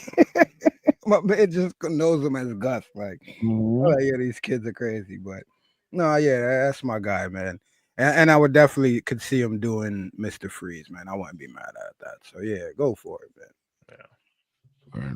Yeah. We almost at 3 hours. Let's get to these last couple of topics. So Final Destination Bloodline trailer drop, man. I was really this shit had me like, I don't know. See, I think I'm weird, right? I think this is something that is passed down from parent to me. So whenever I see something like crazy, like gnarly, like blood or some kind of shit, is weird. I get these sympathy pains but I get a sharp pain in my ass. I don't know if that's that's not where I thought that was gonna go. I get a weird kind of like zoop up my ass. Like, oh shit! I don't know why it that's crazy. my ass. What the fuck? So I had one of those situations, man. I'm oh shit. The trailer was cut well. You know, it was cool to see Tony Todd. And yo, it's funny because people was like, oh my god, he looks so skinny. I'm like, yo, bro, he was like battling cancer. Yeah, he was sick at that point in time, bro. Like he was like that was, I believe he passed not too long, like not too far from the wrap of the movie. Yeah, but yeah, it was cool to see, man, and it's cool to how they kind of like going into the whole lore of the of like. So now we understand like the reason why they got caught up in this whole death shit, this whole like shit, is because they fucking ancestors survived. They should have never. None of them should have ever existed. Yeah, that's cool though. That's fire. That was cool. So I'm like, oh shit, that's fucking. They didn't show any legacy characters. They just talked about the legacy stories. They'll go into it more in the movie once. Yeah, I'm sure, yeah. Fucking shit. Yeah. So that was pretty, Final Destination, Bloodlines. The new Final Destination. Okay. Yeah, it was pretty cool. I enjoyed it. Yeah. I did enjoy the Sinners trailer, the clip they released. Oh. And homie was like, "Yeah, so just invite me." He was like, "Why should I invite you in if you've been coming in and out all the time? Like, I don't understand why I have to tell you you have to come in. Like, you have to invite you." And I was like, "Oh shit, crazy, bro." Yeah, it's gonna be tense as shit, man. I love it. It's gonna be fucking fire, bro. Like, if this movie doesn't do well in the box office, then I just think that Hollywood is toast, bro. Like, this is an original IP, and it's like, it's fucking Ryan Coogler, bro. This dude is just brilliant, bro. He's just brilliant. And I was watching a podcast he was on. I'm trying to remember. He was on the Shade. He was on Club Shade. Show. Yeah. I was there talking this whole time. I was muted. I didn't even know this, bro. That's crazy. Yeah. The Shannon Sharp. It was Shannon Sharp, right? It was a nightcap. It was a nightcap. It's the one they do with him and Ocho. Ocho, yeah. And he pretty much was like, "Yo, like, what's going on with this Black Panther stuff? Like, when are we getting anytime soon?" He's like, "We're getting it close. It's closer than you think." And they were talking about like the recasting, and Shannon Sharp goes, "Yo, like, what's up with Aldris Hodge?" And he's like, "Oh," and he kind of like, "Yeah, Aldris, he's good." Like, so we don't know what was going on with that. So I really hope that we get recast, bro. Yo, I feel like I'm manifesting this shit, bro. Let's make it happen. I hope they get somebody, bro. Beggars can't be choosy. Nah, I'm being choosy, bro. I need my guy, bro. We need my guy. Let's get this shit going. That's what's up, man. So the trailer was dope. Andor season 2 trailer dropped. This trailer was way better than the first one, bro. Way better. Like the music was perfect. The shots were perfect. I'm like, all right, cool. I was gonna watch it anyways, regardless of how bad the trailer 1 was. I was gonna watch it. Yeah. But for those that was off-putted by the first trailer, then this was like, okay, I like this one better. So this is definitely trending in a better direction. Mm-hmm. So let's hope that it sticks the landing, which I think it is. We're gonna get into our last topic here, and this is pretty much the review of Daredevil Born Again, episode 5 and 6. So yeah, Disney blessed us with episode 5 and 6. I believe what I'm reading online is that they released 5 and 6 because they want the series to be finished before Andor starts. They don't want to have both properties on at the same time, because both these episodes didn't need to come out simultaneously. There was not like a connection to that. But I'm kind of glad it did. But I'm kind of glad it did because the episode 5 felt like a filler episode. What happened? I heard no, because I was hearing you saying the second, and then after that, no, I was talking about the 2 episodes of Daredevil. The 2 episodes of Daredevil.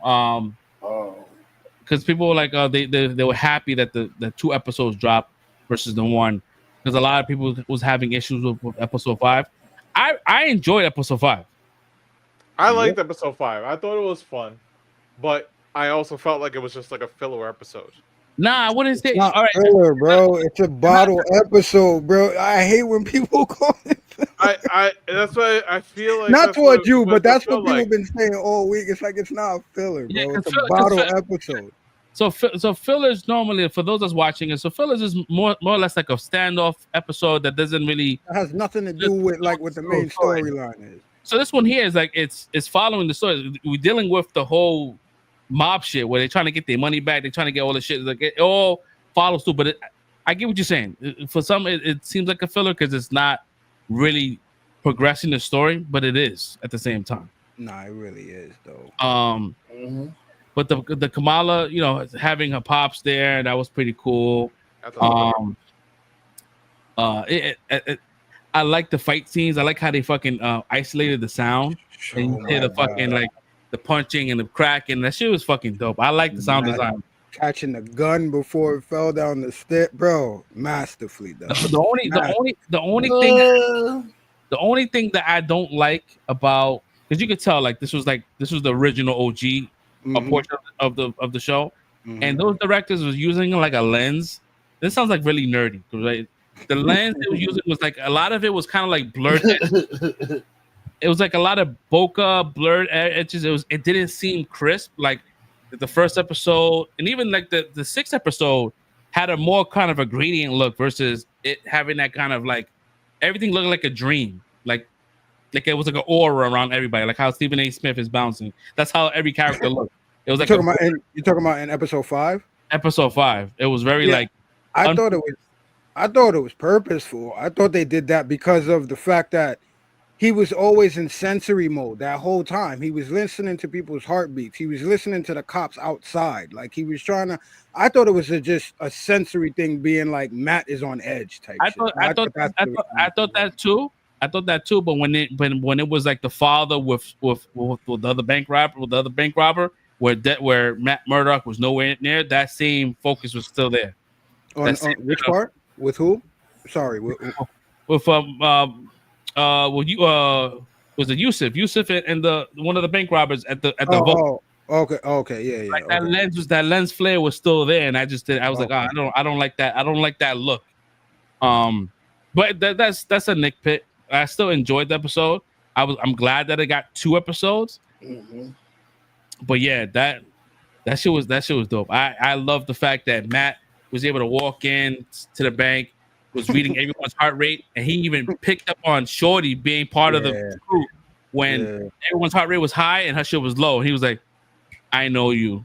Like, you're part of that shit too. I know you. I know you. That shit was dope. I like that shit a lot. But man, let's see. I'm looking forward to like that dinner between the family and Miss Marvel. I wonder if he's gonna pick up on that shit. Like, are you Miss Marvel? Like shit. I mean, shit. The way the fucking the Marvels look, I feel like everyone should know her identity because she was out in the open. I don't even think she wore a mask. I don't think she had She got like the Robin mask on, like that covers the eyes. But did she have that in the movie? I don't feel like she had that in the movie. In the movie, but wasn't they was off planet though for the movie? They wasn't here. They was off planet majority. Yeah, I guess so. When she was like flying in the sky, that was it. Falling from the sky. But anyways, how do you guys feel about episode 5, man? Well, oh yeah, go ahead, Stingy. Yeah, That's all right.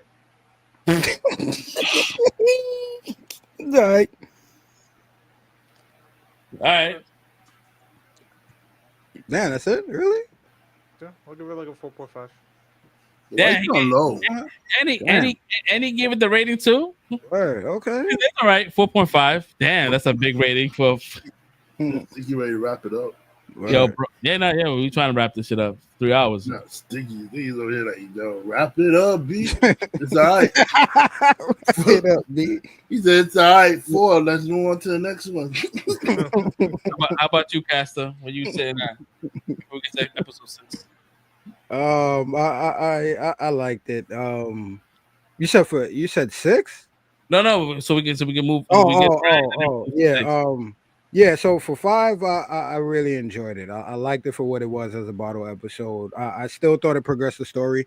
As far as Matt getting to that point, this was the first time Matt did some heroic shit. Like, I mean, I don't know if people are not realizing that, but this was his first step back into getting the suit on in the next episode. Like a lot of people been waiting for. So it was necessary. I really liked it. Um I'll give it a solid 4.5. Yeah, it wasn't something that had me like totally excited from front to back, but I'm also loving the slow.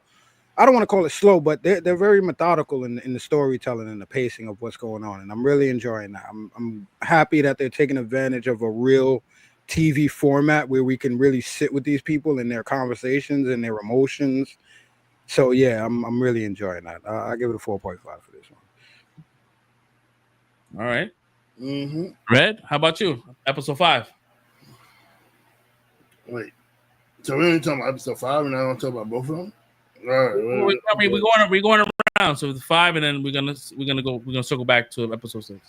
Well, you're not extend time, but anyway, 5 was all right. That was a bang, right? Yeah, it was pretty good. I mean, yeah, it was all right.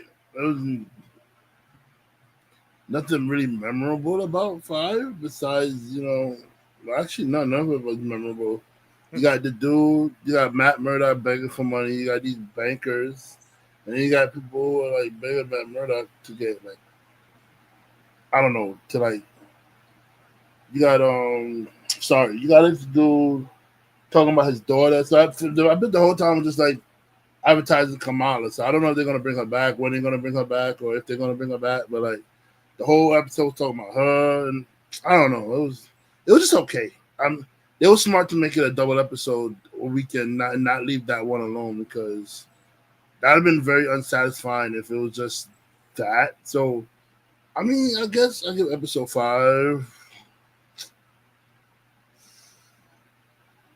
maybe 4, because it wasn't bad, but I feel like it was just like they would name dropping like Kamala Khan like crazy, bro. Like I'm pretty sure her ears were ringing the way they were talking about her in that episode. So yeah, it was all right. When they did it to that guy's leg was crazy though. At the end though, that shit was oh my god, bro! Just beat me up. Why you gotta do that, bro? Like my man turned his legs to chicken legs, bro. That shit was crazy. Shit went the other way. No. Yeah, bro. So you said what was the score? You said? I said 4. 4. All right, that's what's up. And for me, I will give it a 4. I would say 4.5. I definitely enjoyed the show. I mean, I already gave my thoughts on the episode. Yeah. So I'm like Red said, I was happy we got episode 6. Even though like if it would have been week to week, I would have been fine. But I was glad anyways, because we're gonna move on to episode 6. Episode 6 was bananas, bro. I'm trying to think what happened in the beginning of the episode. So you had the Muse situation, and you had them finding out that Muse was using blood and using epoxy. They couldn't get rid of that shit. So like, and then finding out how many bodies he had. I'm like, yo, they got this guy going crazy. And the fact that Muse was kind of like standing behind and he was not really fucking with the vigilantes. He kind of like applauded them. He was fucking with them. So now that Matt got on his radar, he's probably the worst person to be on his bad side.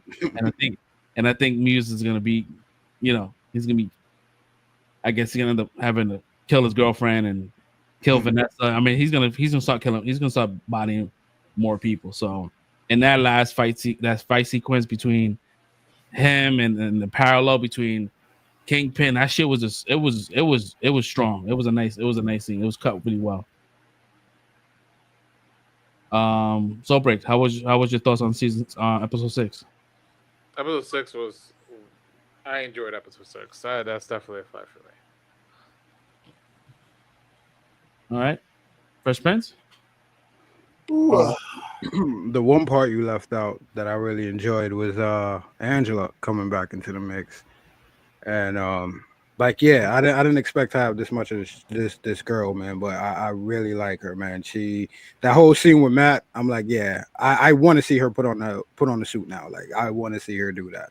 Before it was just like, yeah, cool, name drop, she becomes her, but like now I'm kind of feeling her whole motives right now. Like, and she's right. Like, nobody's doing shit. She called Matt out for that bullshit too. Like, so like, yeah, I'm really digging her, man. I want to see some more of her, and hopefully Matt take her under the wing and shit, start mentoring her a little bit. Season 2.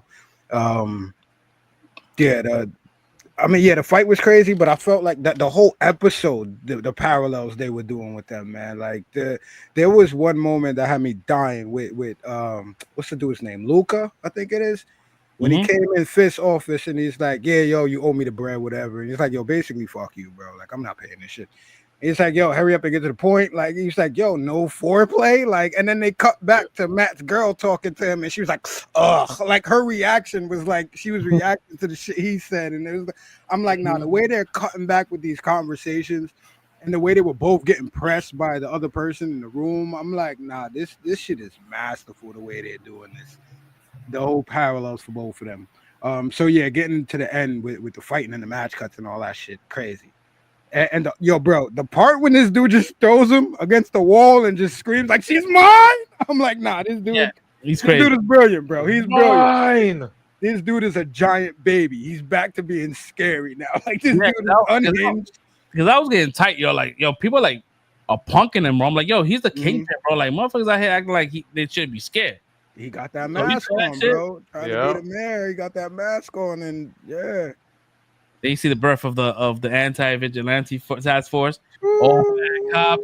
My man, what's his name? Cole. My man, Cole North. North. Oh man, that was a motherfucker that killed White Tiger. Yeah, honestly, probably. I still want to think it's the other dude, but it might be Cole though. Nah, it's not the other dude because he read his heart rate and he was like, nah, he didn't do it. Oh yeah. You're right. Yeah. So my wife was watching it. She's like, yeah, Punisher's gonna kill a lot of cops, isn't he? I'm like, yeah, he is. Yep. Yep. So we excited to see it. Yeah. And we can't post any photos for season 2, but they have a whole bunch that's out, and the black suit looks, even though it's not the Shadowlands, because Shadowlands that's a crazy run. I don't think that's gonna happen just yet, because that Shadowlands. I think that's where we going though. I've been calling that shit from the beginning. I hope it is where we going, man. You talking about he's gonna fuck you? Yeah, my man in the cave and shit, bro. Like I don't know. He's gonna run with the hand, bro. Yo, listen. I'm waiting for it. That's a crazy run, bro. That's one of the runs I do remember. But yeah. But what's your score on this one here? I gave it another 4.5. It was a very solid episode. I mean, I'm not taking off points for this, but I will mention it. Like there are points with like the CGI. Like my man got on the roof and started running. I'm like, this shit looks like a video game cutscene. Oh yeah. And then even though like I love the scene and even with the cinematography with the train going by and the red lights, it made Muse's eyes look like they were gone, like in the comics. Like, but then you see the shadow moving, you could barely see it. And this dude, like that, it was sick how they set it up, but I couldn't help but notice like that shit looked mad fake when he ran up on him. But other than that, again, nitpicking, I just had to say I noticed it because it was one of those jarring moments you're talking about. Like it made me be like, oh damn, that took me out for a second, but we back in because it's a fight scene. But yeah, I really had fun with it. It was a short hallway fight scene. Yeah. Yeah, they teased us, but I don't know. I still kind of feel like I don't know. I feel like the build has been kind of short. Maybe it's because they've been cutting things together from the 2 different cuts of the seasons. But yeah, they're dealing with a heavy hand with the shit. Yeah. It didn't feel earned. Like I liked it watching it, but it didn't feel earned in the overall storytelling. And like I know people want to rush. Like he definitely found that area mad fast, and it's like, mind you, he was supposed to like this episode was like just like the original OG show. He was supposed to don the suit on the 8th episode. So like there's like 8 episodes of straight build up that was cut. So like we see like spurts of these stories, and it's just like, damn, bro. Yeah, and again, I'm not complaining. I'm just complaining about people who complain about what we get, because when they give us these, when they cut down these movies, and you're like, oh, this series feels like a 6-episode like movie that they cut down. Y'all complain about that. But then when they try to get like a showrunner and tell like a 18-episode series, then people start getting scared because it's like, oh, he's not getting the suit to the 8th episode. It's like, oh, we got to cut this down to keep people's attention spans and all that. That's what I don't like, because what we all really want is good storytelling, and we can't get that if people keep rushing for somebody to throw a suit on in situations like. That's why I like the bank episode, because Matt was still doing all the Daredevil shit just without the suit on. It's like, does it really matter if he's still doing shit? Right. And the story's still progressing. Like, does he have to have the fucking tighty whities on? Like, we need that? Like, come on. Like, I feel like we should be a little more sophisticated with our storytelling, man. And if we not, or we don't hold them accountable for shit, they're gonna keep spitting out the drivel that y'all complain about. So yeah, let's just let them tell a story, man. Let's not keep rushing them to get to a certain point, because I feel like that's another reason. Like, I love the black suit, and we just got this suit, and now we already getting spoiled that they shooting season 2, and we got this suit. Yeah, the shit looks beautiful, but like, do we need to know that right now, bro? I feel like that takes away from what we getting right now, because now we jump into, well, what are they doing in season 2? I don't like that personally. Yes, I look at it, it's cool, but yeah, I think it's doing us a disservice, man. Yeah, that's just me personally. We kind of figured that, because we knew that, you know, they were shooting this season really close on to like the premiere, and it was hoping that maybe they'll have a lot of this shit shot like after the fact, but it looks like everything is kind of going in unison. So I don't know. We definitely gonna get spoiled more and more because everything is shot in location. So yeah. But that suit looks fire, man. It does though. Well, I love it. It looks beautiful. There's some real HD photos that came out, and that shit, my man, the aura looks crazy. Mm-hmm. The aura looks crazy. They got comic book shots that they doing too, which looks it's gonna be crazy. But the Aaron and Justin are doing this whole season now, their time by themselves, so it's gonna look a lot more cohesive and probably a lot closer to the first episode, or like what we got with the colors and all that from Loki. So I'm excited. I'm excited. Yeah. I think we lost Red. Red, you here? Might have to hit him with the Prime code. Yeah.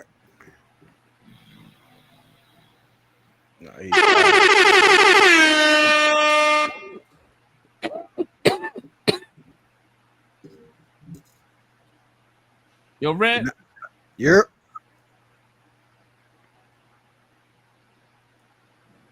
I'm about to make this rating for him. It was all right. I give it a 4. Nah, I'm gonna give it a 4.5. For me, I'm gonna give it a 4.5. It was nearly perfect.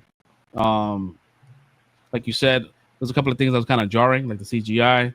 But again, I think that, you know, there was the heavy hand because they had to like do a lot of like shuffling and bringing things together and make it seem like a one story, and that could be very hard to do. So I give it that kind of grace. So I mean, the next season, if you know, there shouldn't be any excuses, right? If this happens again, then that's just based on their direction. But for what I'm seeing, I'm happy with it. I think that I believe what they were saying online, everything after this episode here has been all reshot.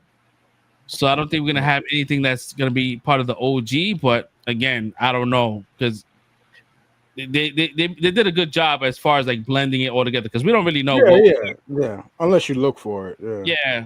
So, So let's see. We find out, man. I'm not sure if Red is back with us. If not, then we're probably gonna end it on that note. Oh, here we go, Red. So, Red, episode 6. What's your rating? How did you like it? It was cool. I like the little episode, you know, that got to see Muse in action, and it was cool seeing him. I liked it. It was good. I guess I gave it a 4.5. It wasn't great. It wasn't wow, but it was like pretty cool. You got Matt getting back into his suit because you know he had to go save Hector's niece. So he felt like he's like burdened with the like making sure some of Hector's family's alive and also find a way to honor him and buried not buried but like I guess like honor the bond between them, I guess, or whatever like that. So I don't know, but yeah, it was I enjoyed the episode. It was really great. I can't wait to find out more about Muse. He's a weird little quirky character though, so I'm not on this one tape, but I hope to find out more about him. It throws me off because even with the fight sequences, that dude looks kind of big, and I'm like, that little scrawny kid that we saw at the bookstore, his body doesn't match up. So I'm like, we got a Taskmaster situation going on. Yeah, right so but I like it though. I like the dude's build though. Don't get me wrong. I like that they got the stuntman there. Yeah, so unless like they planned it, maybe there was a different character in mind, like you said with the Taskmaster, like they had somebody else in mind, and they did the reshoots and they used a younger kid. Yeah, because their body types are totally different, bro. This guy is fucking big, bro. His back is he's holding short, like I mean, she was tiny. She was tiny anyways. Yeah, She I was think a that's small- what it is. She's tiny. She made him look big. When she was in the law office and she was opening the door, the handle like, at her head. I'm like, bro, she's fucking tiny. Yeah. She's all heart though, man. I love her. Or I like her grit. So she's gonna be a nice white tiger if she decides to don it.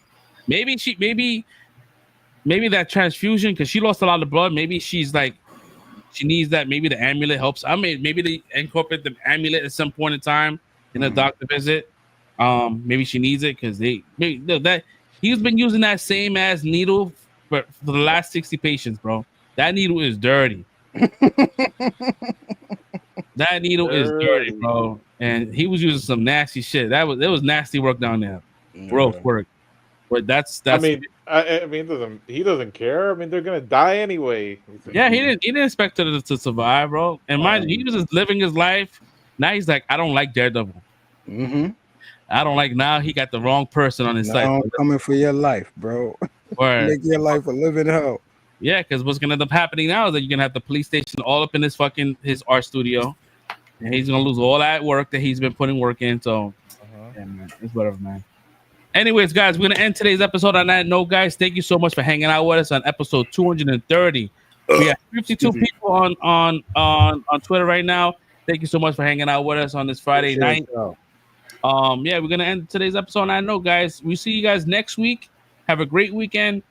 Stay safe, and we'll see y'all next Friday. Peace out. Bye. Don't talk to strangers.